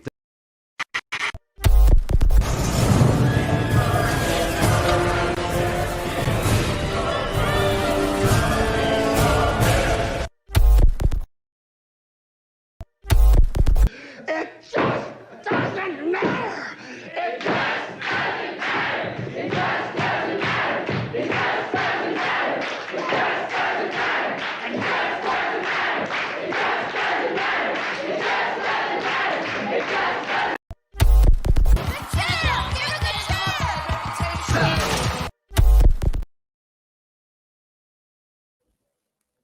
Yeah, family. You heard that. You heard that correctly, family. You heard correctly. All right. So I'm not going to deal with that tonight. I see that comment and I'm not going to deal with it tonight. I'm just going to, yeah, I'll pay attention to it, see how that comment progresses. So let's get back to these guys. So as you see here, they have a tendency, these fraternities and sororities, to cherry pick scriptures to basically, because they know many of us are raised up in the church or raised up knowing scriptures. So they'll take some of the scriptures to what? Help build their organization, the doctrine. And notice what it says here. The neophyte commandment shall make the following statement. Friend, the apostle Paul said to the young man he was training, Timothy, endure hardness as a good soldier. Then it goes on to say, every son of Omega shall be courageous. So let's deal with this Omega sign real quick. The Omega is the Hinduism symbol called the horseshoe yoni. Remember that horseshoe that I said that Beyonce's mother was wearing? It is also referred to as the pearly gate. So yoni is the representation of the female genitalia, representing the Hindu goddess Shakti. And that is Shakti. That is Shakti. The symbol was also called the great O or Om of Hindu temples, the great mother or woman, just as Phalega was the phallus. This phallic image is also called, right? This phallic image is called the Lingam Yani, altar of India.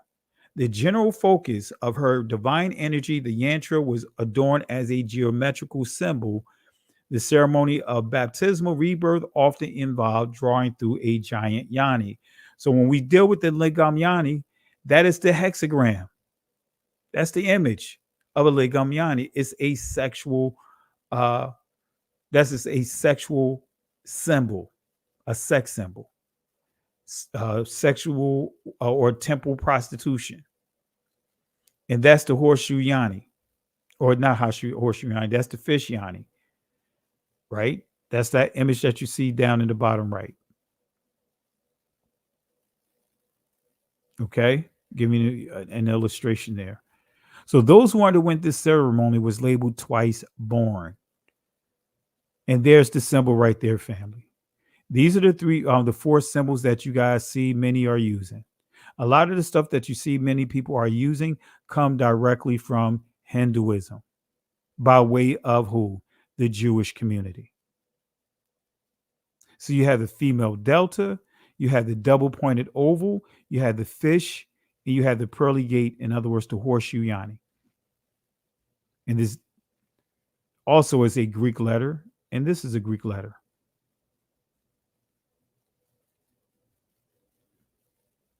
That symbol looks familiar, right? So let's deal with the Kappa Alpha Psi fraternity. Let's deal with another one. It says here, chief outlaw, right? This is the spear of the great Delphic god Apollo, which he wiles in defense of those who worship at his shrine. And so this is the Greek god Apollo. Apollo, Greek sun god who took over the powers of his twin sister Artemis, the moon. Originally, he was her child as the son was born of the moon goddess in Egypt. He was also her totemic beast in several forms: a wolf, Apollo Lycus, a mouse, Apollo Simithius, or a golden-maned lion, Apollo Chrysocombs. The fully anthropomorphized Apollo laid claim to the goddess's power of prophecy, poetry, music, magic, and healing. His priesthood adopted the muses, the graces, even the great serpent who gave oracles from the earth womb, Apollo Python, known as Soul Nigger, right? That's right. You see there, Soul Nigger, not Niger. In other words, black sun.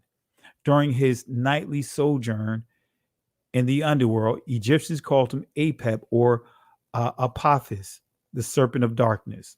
And we see this mentioned in Revelation chapter 9, verse 11, right? Apollyon. That's the serpent, right? It says here, and they had a king over them, which is the angel of the bottomless pit, whose name in the Hebrew tongue is Abaddon, but in the Greek tongue hath his name Apollyon. All right, so this is some additional information on this organization.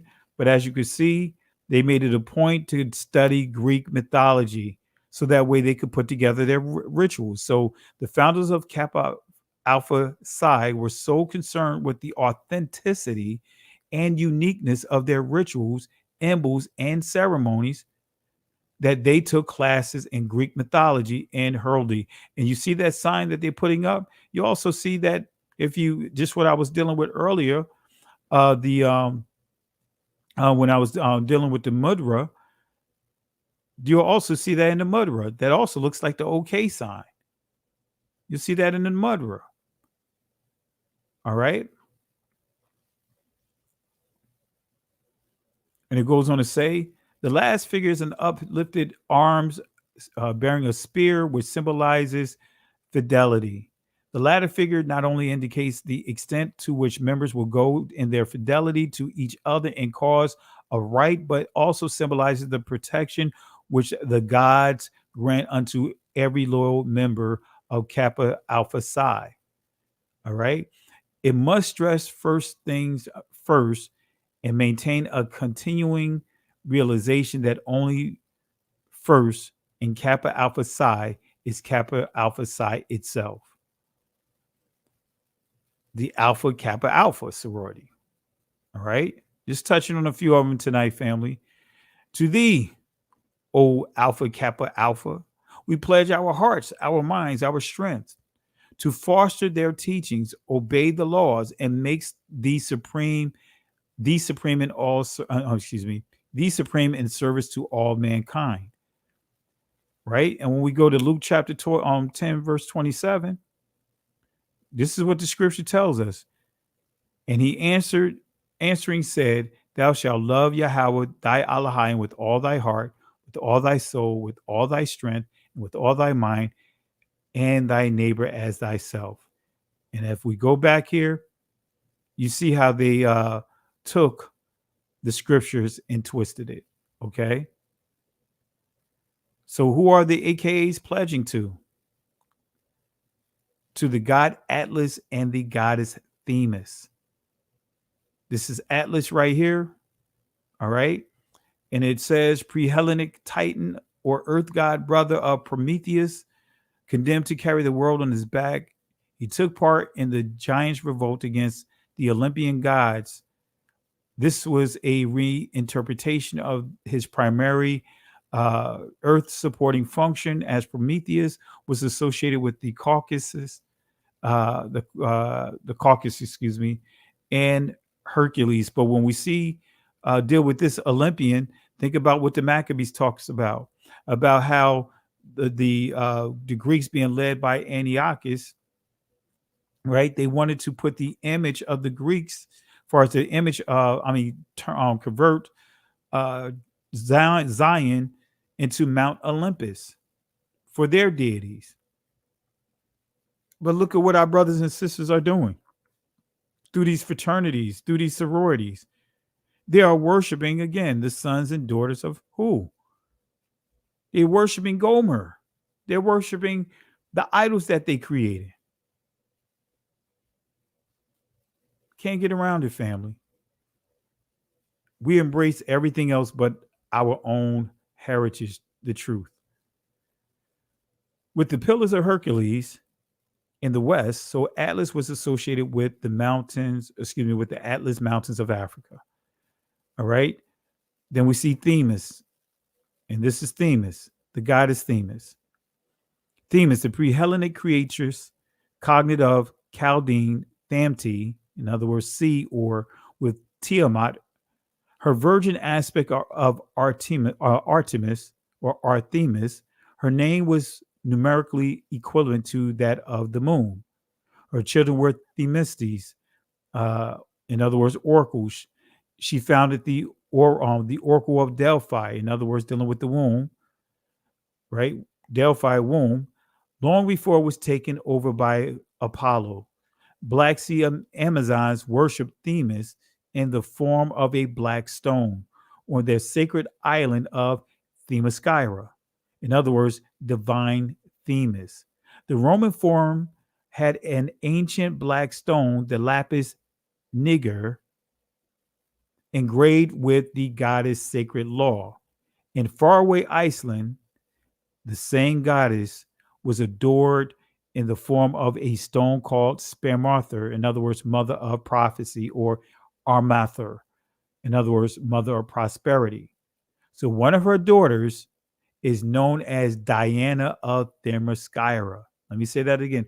One of her known daughters, well-known daughters, is known as Diana of Themyscira.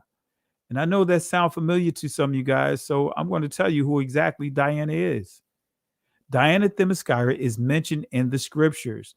We'll see her in Acts chapter 19, verse 34. If we go there real quick, it says, but when they knew that he was a Jew, all with one voice, about the space of 2 hours cried out, great is Diana of the Ephesians. Let me read it again. But when they all knew that he was, I'm going to say Judean, all with one voice about the space of 2 hours cried out, great is Diana of the Ephesians. Verse 35, and when the town clerk had appeased the people, he said, ye men of Ephesus, what man is there that knoweth not how the city of the Ephesians is a worshiper of the great goddess Diana, and of the image which fell down from Jupiter? So here's the modern image of Diana of Themyscira. Here she is. That's in the scriptures. That's the image of Wonder Woman. That is the image of Wonder Woman, family. That is Diana Themyscira. That is the image of Wonder Woman. Let me stop something here. That is the image of Wonder Woman, family. Let me do something here. See how much I got left here. I know I got quite a bit. See where we could stop at. Yeah, we'll use this as a stopping point, and we'll do a part 3 to this lesson. So I have a lot more that I want to share with you guys. I do want to go through some of these books that I share with you guys, and some of the things that I mentioned. I want to present images of them for you in the next one, and we'll continue on with these signs. All right. So I'm going to drop the link here in the comment section. Family, you see how this is stuff we need to be teaching, family. This is the stuff that we need to be teaching. All right. So, daughters of Eve and haters of Lilith. All right. Give you clarity about the Trinity. The Trinity is not, you will not find that in any text. The Trinity was introduced, that term was introduced, the concept of the Trinity was introduced by Tertullian.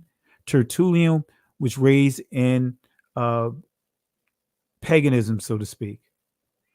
He saw a concept and he applied it, right?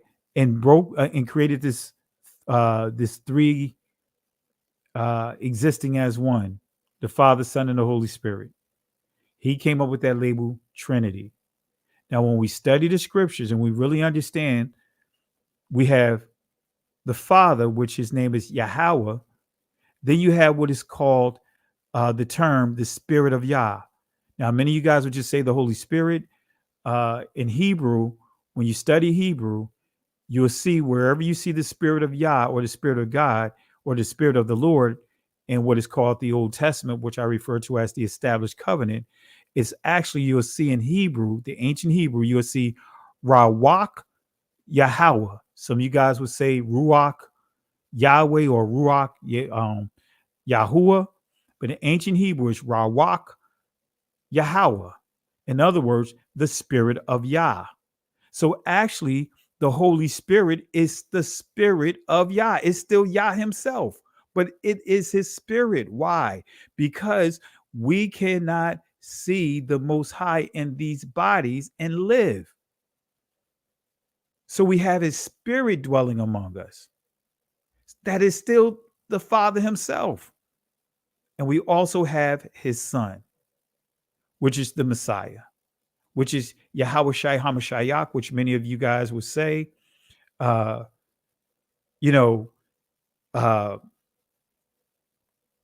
man, I just lost my train of thought. Anyway, I was looking at your chat and I lost my train of thought while I was looking at your chat. So with that being said, family, so Tertullian is the one that introduced that term Trinity. Trinity, triune. This is where you get the term in other cultures. This is why it mentions the Etruscans. The Etruscans had a triple goddess, right? Many of the other groups, especially when you start dealing with the Greeks, they had a triple goddess. The Egyptians had actually had a plethora of deities, over 2,000 of them. But you have the Babylonians when you start dealing with the Sumerians. But Tertullian introduced that concept, that idea, and they ran with it. See, the way that Trinitarian doctrine goes is that the Most High is three persons: God the Father, God the Son, God the Holy Spirit. They'll teach that they're all one of the same. They are all equal, which we know that the Father is important. His Son is important. It doesn't diminish his value of the Son because of the Son being the Son. The Son always gave and paid homage to the Father. And when you really go into Christ's words, he makes it clear. He makes the separation, the distinction between he and the Father. He makes it clear that only the Father knows when the world is going to come to an end. Only the Father knows when he's going to send his Son back to gather his people. The Messiah made it clear that he didn't know that. Only the Father knows. So we see a distinction, between the Father and the Son, but that doesn't diminish the Messiah of being who he is. And that's what Christianity have taught us, about this Trinitarian doctrine. So you have the Father, you have his Spirit, which is still the Father himself. So again, we cannot see the Father and live. That's why we have his Spirit. All right. So I hope everything is good here with everyone. And I'm going to drop the link in the comment section real quick. And let's stay on subject. Let's stay on subject. All right.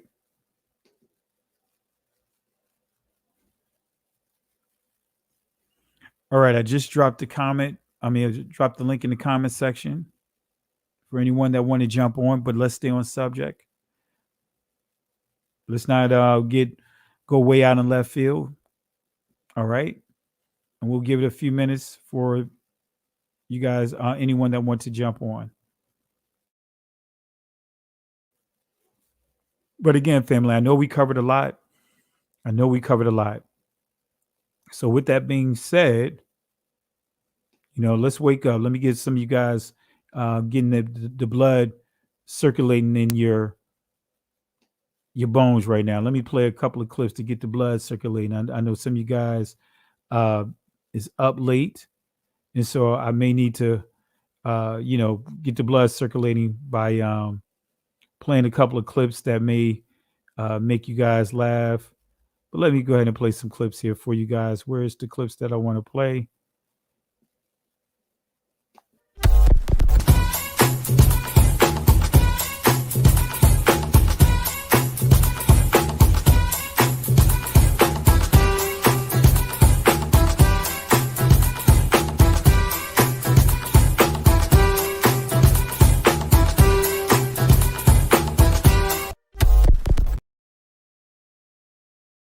Some of you guys, this is what some of you guys really want. Life is like a hurricane here in Duckburg. Race cars, lasers, aeroplanes. It's a duck blur. I gotta throw a new clip up in here.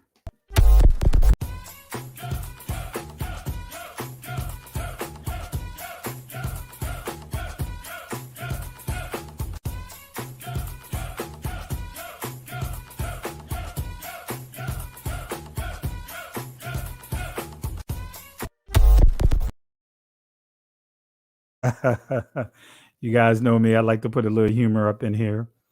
All right. Let me see. I see Felicia here. Let me bring Felicia in. How are you, Felicia? Good evening. How are you, ma'am? Doing well this evening. Thank you so very much for the message this evening. Just wanted to jump in on the discussion. I was up last night and listened to part of it. And like you, having come through that whole system of, climbing the corporate ladder and getting acclimated to career and all of that, I, like you, got caught up in one of these secret societies, did not know the details of all of it until I began to wake up. And, I know last night there was a comment from a gentleman who was feeling defeated or feeling not too encouraged. And, Yah forgives us when we wake up and we respond to the urging of the Spirit to come out. And when he reveals to us that we are in error, if we are really seeking to grow and seeking to learn and seeking to please him, when he wakes us up, we have no choice but to come out. And, I just want to say thank you for bringing that up, for revisiting this topic, for us to really seriously consider if we want to be aligned with Yah's truth and really walk in his way.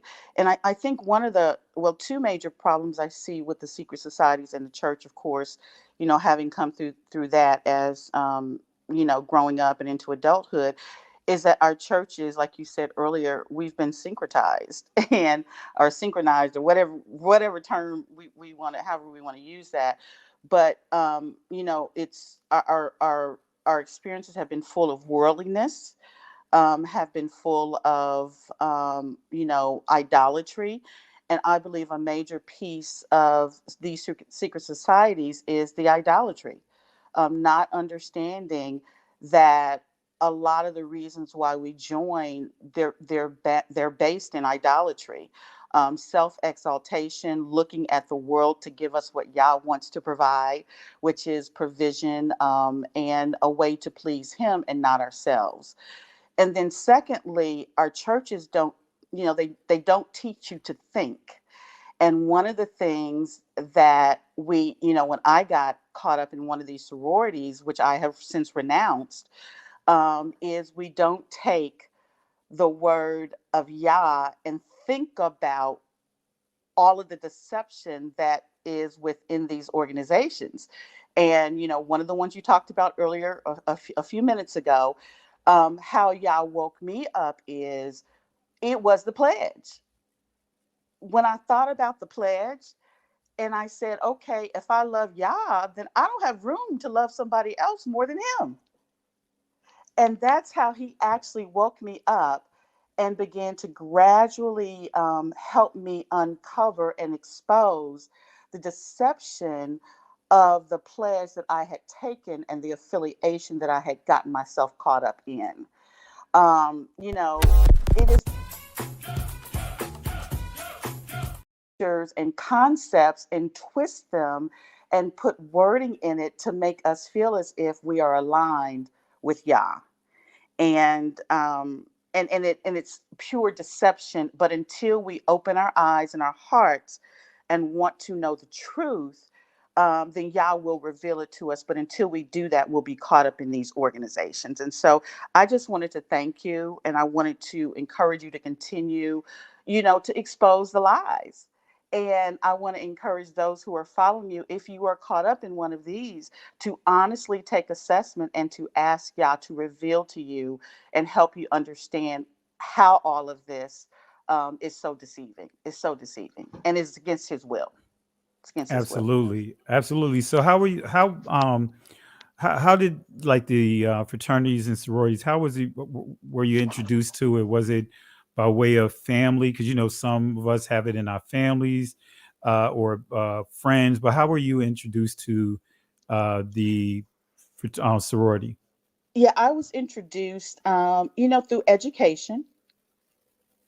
Can you hear me? Through education. Yes. Always wanting to be a part of a group. I don't have any sisters. I only had one sibling. And so I wanted that camaraderie that comes with sisterhood. And so went to college, always wanted to be a part, but did not pledge in college, but I pledged the grad chapter. And I was introduced and I was sponsored through someone in my church.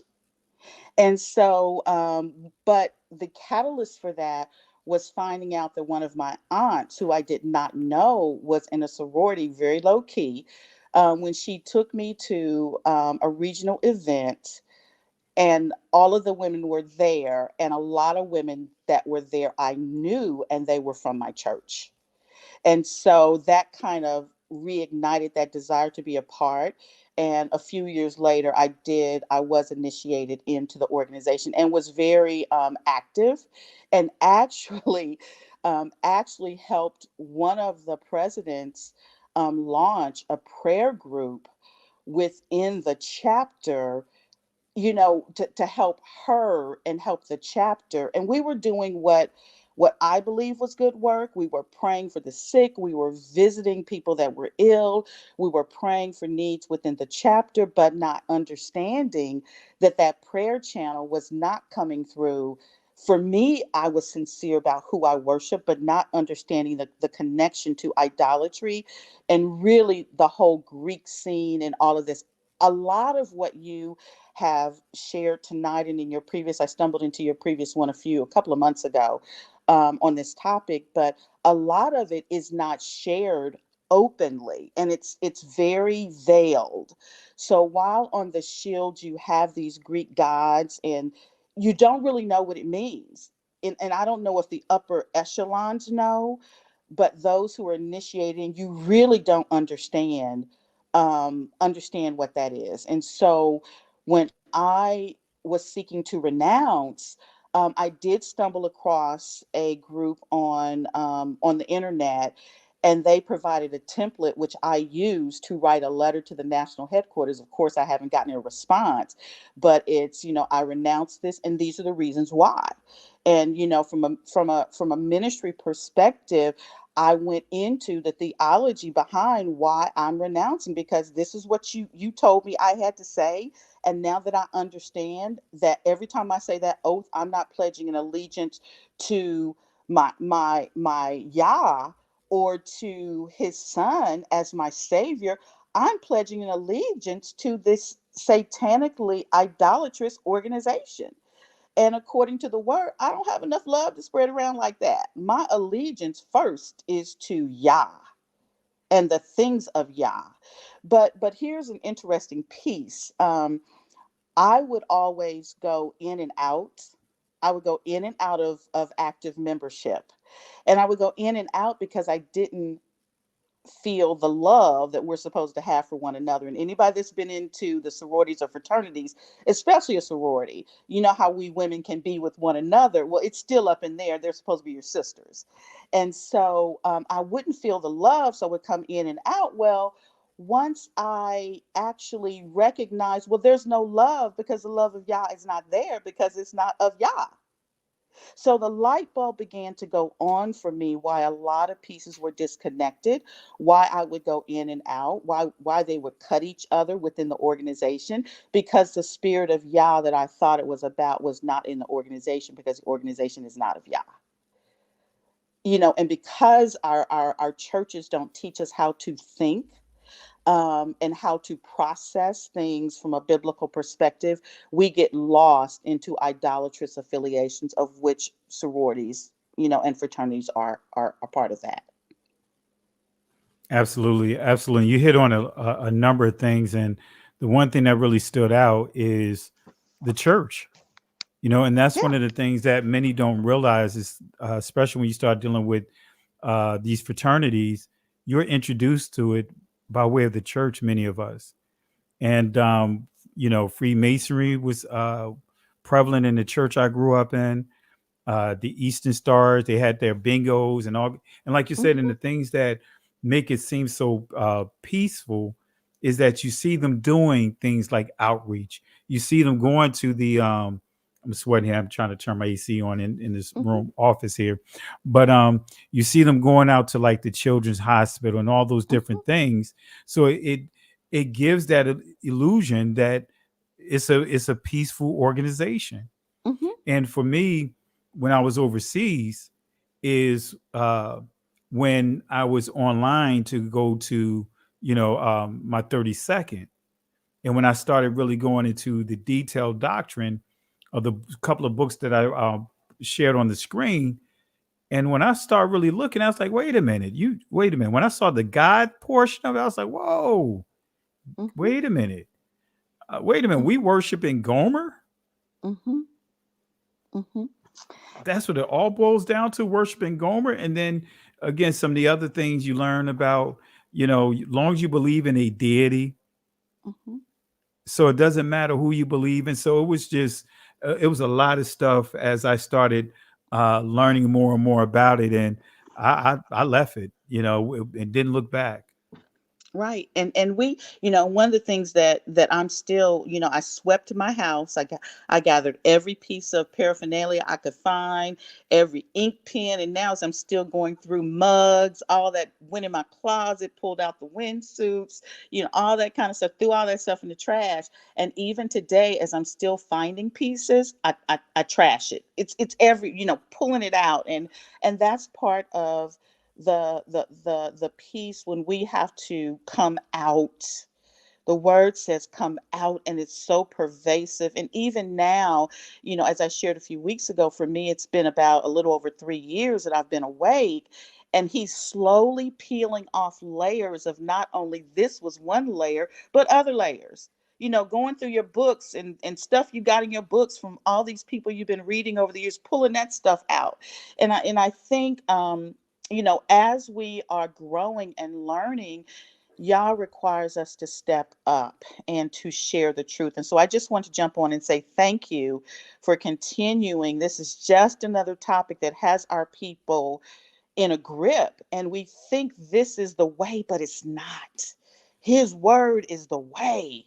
And that's what we should be following, not all of these organizations. And one last thing, I look at a lot of the women that spend so much time building their empires in these Greek organizations, and I'm not the only one in my family. I'm the only one who is awake in my family on both sides. I'm the only one that has renounced. I've got Kappas in my family and Alphas in my family and others, Deltas and AKAs. It's through my family.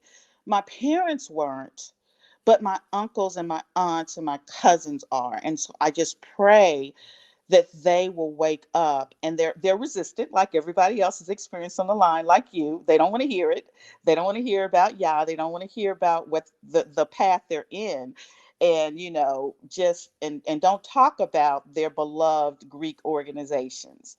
So it's just one more thing that we have to pray our people out of, and just realize that the choice is theirs, but we have to be the example, and it starts with me. It starts with me.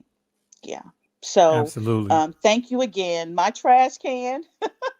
I was Greek going to ask you. letter I was going to ask you. organizations. Put them in there. And can you play the one with the man dancing in the church? The older gentleman. Play that one for me before you close tonight.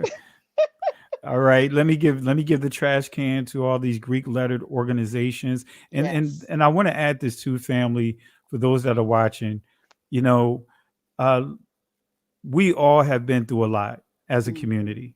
Even though some of us were able to achieve things at a higher level, but we're still in this walk together. Let's have compassion for one another. Yes. I mean, because many of us, and we are privileged to be able to see how blinded we are, in a word rather, and removed ourselves. But others are still blinded because there's so many layers of deception. And the example I like to give is the dirty dime versus the shiny nickel.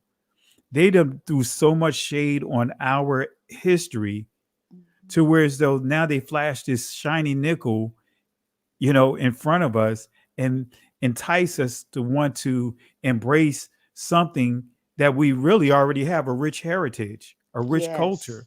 So I just encourage you guys, let's really show more compassion, because a lot of the things that some of our brothers and sisters are doing is not intentional, is by habit. I mean, it takes, that old saying, it takes 21 days to either create a new habit or break a habit. You do something 21 days until it becomes a habit. So a lot of the things we've been doing for a lifetime, and now, like you pointed out, it's been 3 years for you. And I know as you begin to wake up to certain things, it's like, wow. And you start realizing, like, wait a minute, they got to this area of truth as well. It's like, man, it's like they left no stone unturned. And that's what I'm, kind of like that wake up call, that transition that I had to deal with when it came to coming out of the church. It was like, man, they left no good thing unturned. Correct. Thank you so much. Thank you so much. So we'll give you a garbage can here.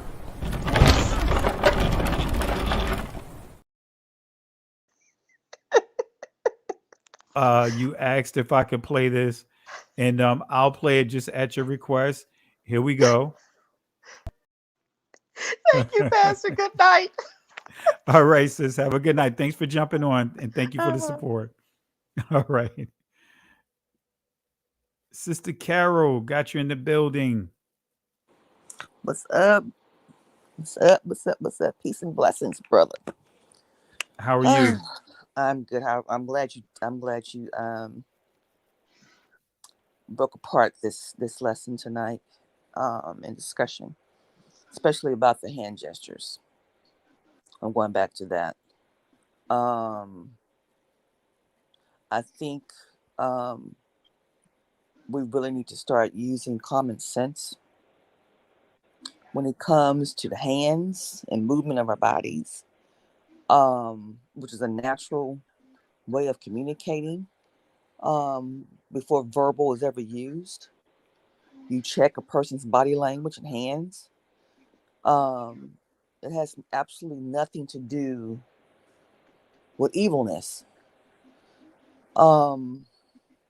That case, then people who can't speak, who use sign language, you're casting a spell upon them, saying that they're perpetuating evil. And it's not. It's a form of communication. And I think what is going on is there's a mysticism that's being cast upon everyone now, thinking that every time you see a hand movement, a gesture, there's something that's wrong. There's something that needs to be checked. There's something that's demonic, and there's nothing demonic going on. People are the ones who behaviors create demonicness, not the gesture. It's the spirit of the person. And I think we put that back in perspective of that, it will stop a lot of this foolishness that's going on. We have to start using some discernment in this and stop pushing an agenda that's separating us and getting us away from what we're supposed to be doing. It's coming together and removing all the stuff that we've been under and come to the Most High. It's too much going on to be concentrating on nebulous stuff. Absolutely.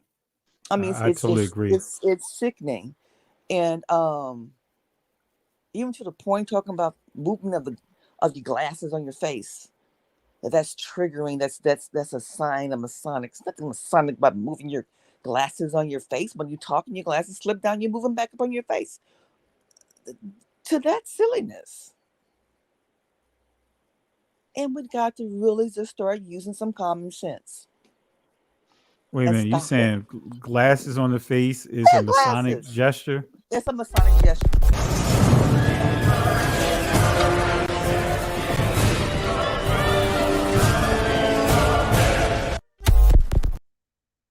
Yes, that part. In the airplane. Absolutely. Man. Oh, I guess the way it's going now, I guess with my hand being over my face like this. Oh yeah. You better stop it. You don't pick your nose. Don't blink either, because that may be another signal. Don't sneeze. Wow. Because that probably is some of the kind of mysticism too. I mean, when is it going to stop? Tapping the toe? Well, you know, I think a lot of it is just how can I put it? I think it's just miseducation of a lot of different things, you know, and I think so, you know, we've gotten to a point that instead of just researching, going to the information for ourselves, sometimes we could just run with what we see on YouTube. I mean, it's so much stuff out on YouTube that is just way out in left field. Yeah. So, you know, I mean, like I said, those that have been in a fraternity or sorority or been in the Freemasons, we could look at that and laugh. It's like, wait a minute, that is crazy. Exactly. That is not many of the stuff that you're hearing. It's like, nah, that is not in the organization. The organization we already know is demonic and all that stuff. But when you start getting into that, that's why I shared the picture of me and my some of the people that I was online with. As you see, you know, but what do you notice? You don't see any hand gestures. No, but y'all were looking good too. I'm going to tell you that. Y'all was looking real good. Yeah. So, but as you can see, we were young guys, right? Right. We was young guys. Exactly. We was between the age of 19 and 23 inside that picture. Correct. And but you stated your boy who had his hands and where they were placed. That's a resting position. Exactly. We did that in band. I was in the band. And exactly. When we're told to the band rest, that's the position we went into. Exactly.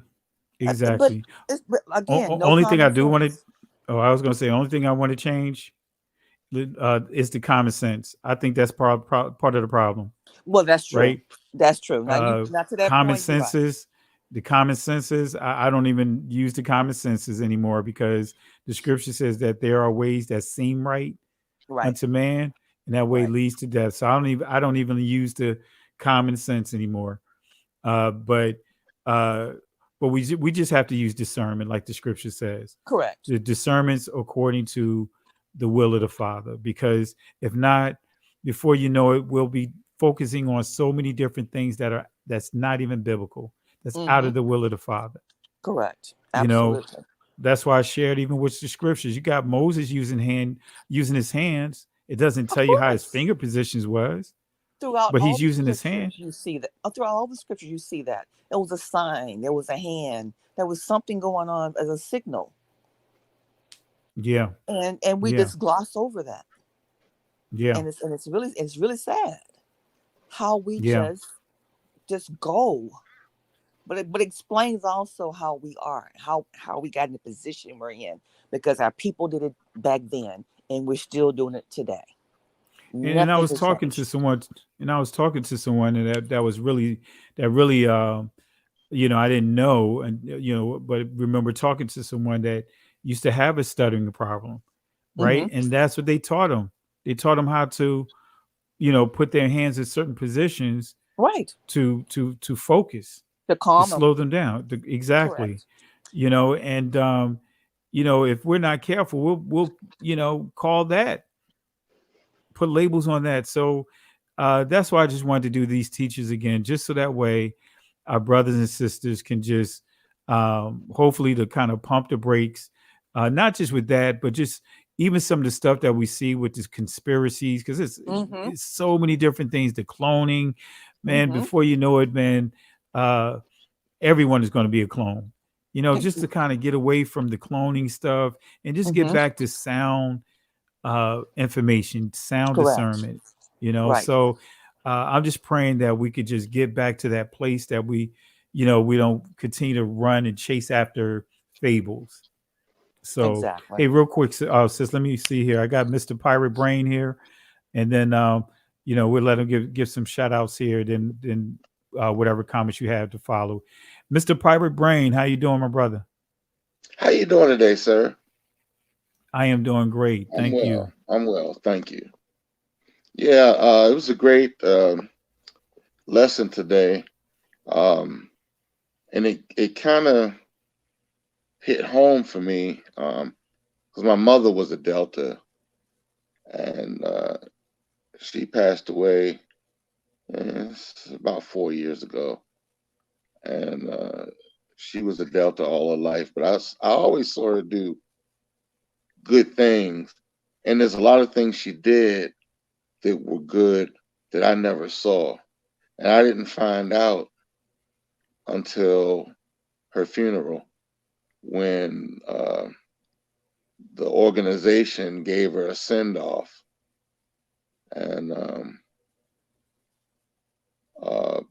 I never saw my mother doing any hand signals or any of my mother's friends doing any of that. She went to college later in life after I was born. I think I was in the kindergarten when she was going to Coppin State College in Baltimore. And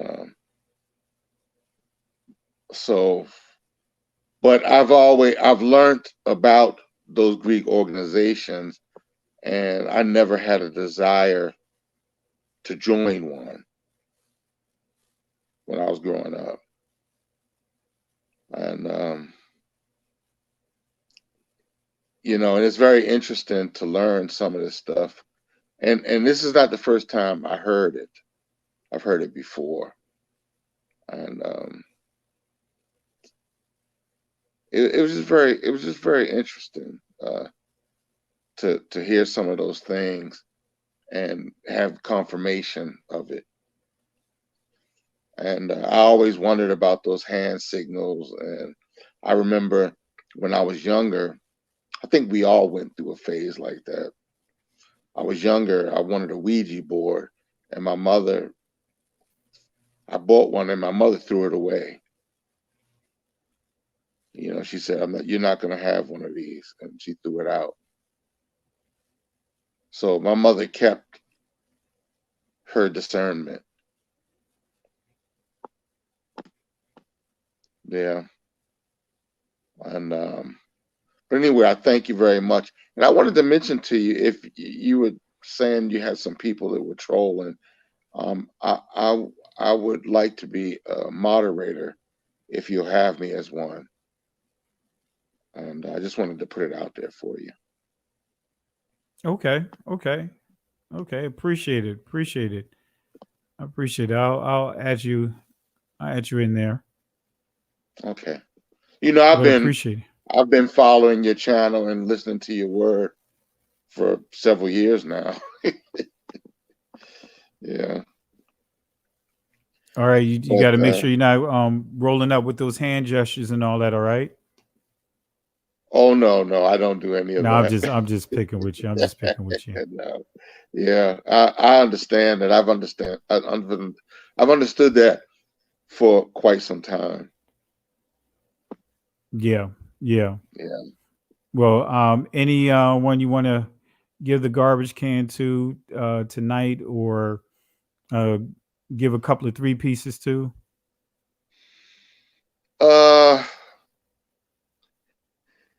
You know, I'd like to give the garbage can to the Greek letter organization and the preacher there dancing. It's funny every time I see that. All right. Well, we'll give the garbage can to these glows out here. We'll give the garbage cans to them right now.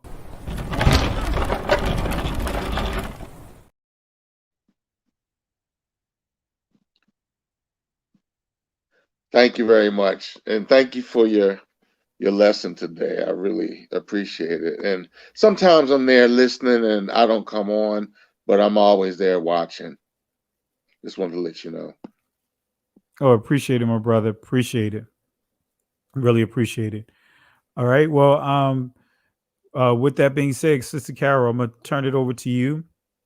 But have a great night tonight, my brother, and I'll go through the chat and see your I'm going to your sign name there. off. I'll sign off and I'll write something in the chat room so you can see it. Yeah. Okay. Take care. All righty. Appreciate it. Have a Bye-bye. blessed night. You too. Bye-bye. All right, Sister Carol, you got the floor. Oh, I just want to reiterate what I said earlier about us stop being triggered. Let me use that word, if you will, by the nonsense, hand gestures, any of this. We already know what Freemasonry is. We know where it came from. We have family members involved. I got whole family was involved in it as well. I was I was Jack and Jill. I was a sweetheart to the Kappas when I was an undergrad in college. So all that connection, at some point in time, we've had some tests. We've touched it some kind of way, and something that we did. But we're adults now. We're awake now. Those who have awakened, we left that stuff alone. We denounced that stuff and walked away from it. All we need to do is continue trying to help others to do the same. But to sit here and continually analyze and overanalyze medicine stuff that has nothing to do with the kingdom of Yah about a hand gesture. You can't make anything evil except the person inside of them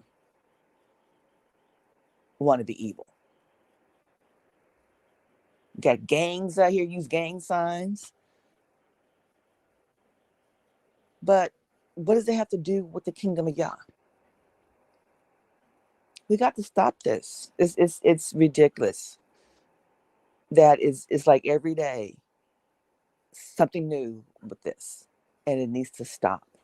It's to the point I want to go get my belt and to start whipping people. Well, unfortunately, some of the things that we see, the scripture talks about That's the one thing about prophecy, is seeing the fulfillment of the prophecies. Mm-hmm. You know, that's why Apostle Paul even made it clear that it's, when he was dealing with Timothy, he said, there's going to come a point in time where our people are not going to endure sound doctrine. No, You know, exactly. and it says that they will heap to themselves. In other words, Mm-hmm. gather teachers and Right. people that's going to justify where the things that they don't want to let go. That's right. Ain't gonna be left to You their own know, devices. so yeah, so this comes with the territory. You know, and it was prophesied in the scriptures. Right. And the biggest thing is that staying clear from a lot of that stuff, Correct. because that stuff takes time to indulge in, and before you know it, it can take us off our agendas, you know, our goals and our purpose in serving the Exactly. Most High. And Exactly. that's why I shared those scriptures in the first lesson about what the scripture says about what the Most High thinks about those things, the hand Mm-hmm. gestures and all that other stuff. Mm-hmm. Just so that way we could just resync and get back to where we need to get. Correct. And I want to make this be known to everybody's watching and those who are in chat and not in chat. This is not the first time this pastor right here is looking at you discuss this. He has discussed this numerous times on Facebook, on this channel by 3 or 4 times, on other person's channel as well. So this is not some new information that he's giving you. He has discussed this thoroughly. He's talked about the Black Greek letter organizations. I want to ask a question about that. That's on the playlist. If you go on this channel and go through, he has over 1,000 videos now. You will find these same lessons. This is I not don't have new. that many videos. You You got about 1 exaggerating million. now. It's about 1 million now, I think. That's my look. You exaggerate now. But however, these teachers are out there. So this is not nothing new. He has told his story about him denouncing Freemasonry. This is not new. So I want that to be known and understood tonight. Tonight. That this is not new, that he's told this information. So if you want to know more about it, go look on the channel. It's there. Where he went even more depth than what he's went tonight. So I had to get that out before you went on. But let this mess go, people. Let it go. It's time to move back on, get back on the freeway and keep driving. We had to get off the exit to go to the gas station and discuss this. We got to keep moving. We ain't got time to stop. Yeah. Yeah. Yeah. I'm Yes, looking here in the chat. Let me see here. Let me see what y'all son say real quick. CC Poindexter for starting the Alpha for Alpha Greek sorority. Yeah. Yeah, I'll throw the garbage can to Poindexter here. Mm-hmm. All right, I give him the garbage can.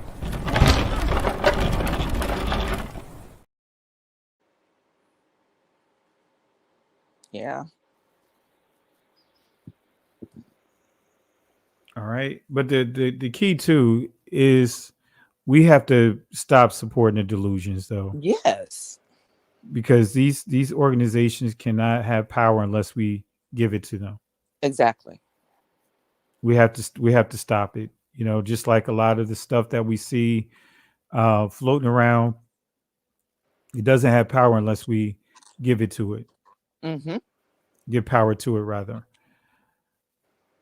Absolutely. You know, so yeah, family, there you have it. I hope you guys hope and pray you guys go back over the lesson.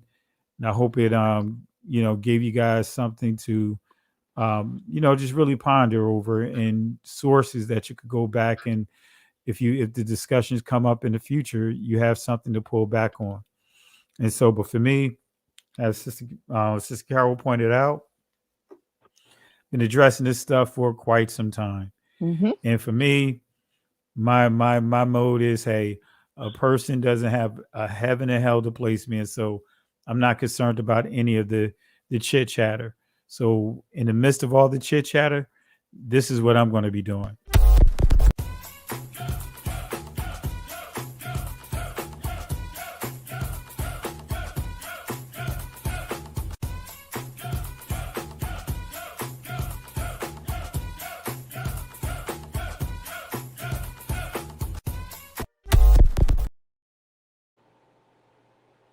That's what I'm going to be doing. So I'm not losing any sleep, even though I'm up late night the past couple of nights, but I'm not losing any sleep. And don't you? No. We got bigger things to deal with than those things, much bigger things to deal with. I'm not saying that not to be concerned about, certain areas like these things that we discussed tonight, but we had a lot of things on our plate to deal with. A lot of things on our plate. I'll just leave it at that. Sure. But sis, any final words you want to share with the people? Just let it go. Let this stuff go and get back on track and develop your prayer life. So when you see this kind of stuff, you know what's going on. Get that developed and let this other stuff go.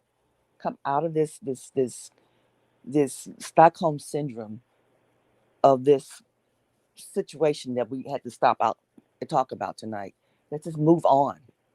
Keep moving forward and stop all this running around to all these channels and trying to get some information about something that's not even necessary to be involved in.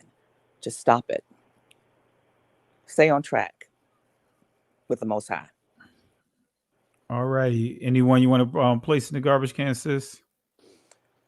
Hand gestures.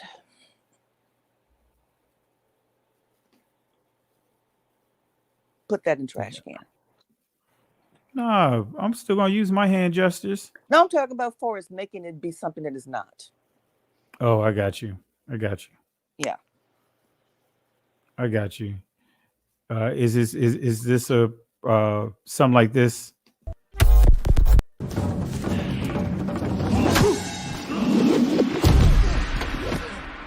Good. Adaptation, improvisation. But your weakness is not your technique.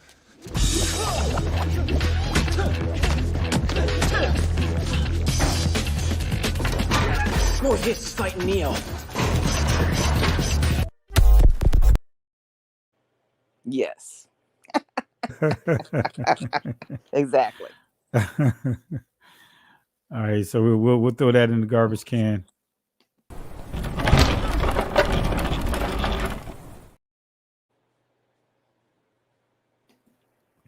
All right, family. Really appreciate you guys tonight, and I know that we covered a lot over the past couple of nights.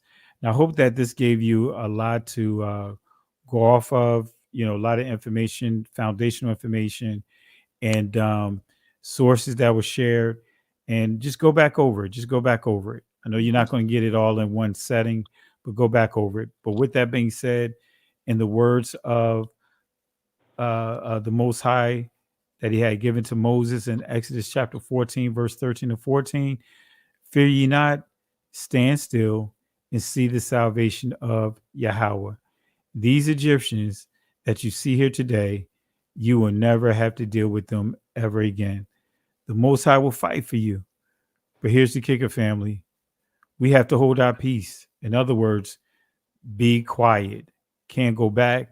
Can't stay here. Keep moving forward. Shalom.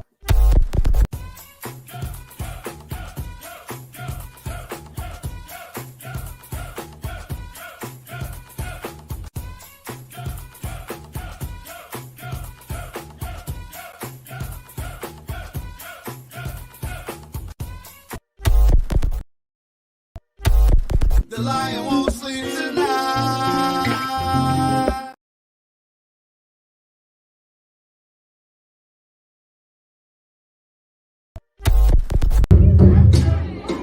Listen, Genesis chapter 11, verse 10 explains the genealogy of Shem. Shem was a black man in Africa.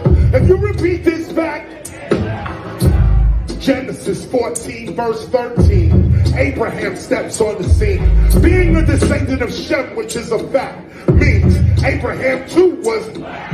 Abraham, born in the city of a black man, called Nimrod, grandson of Ham.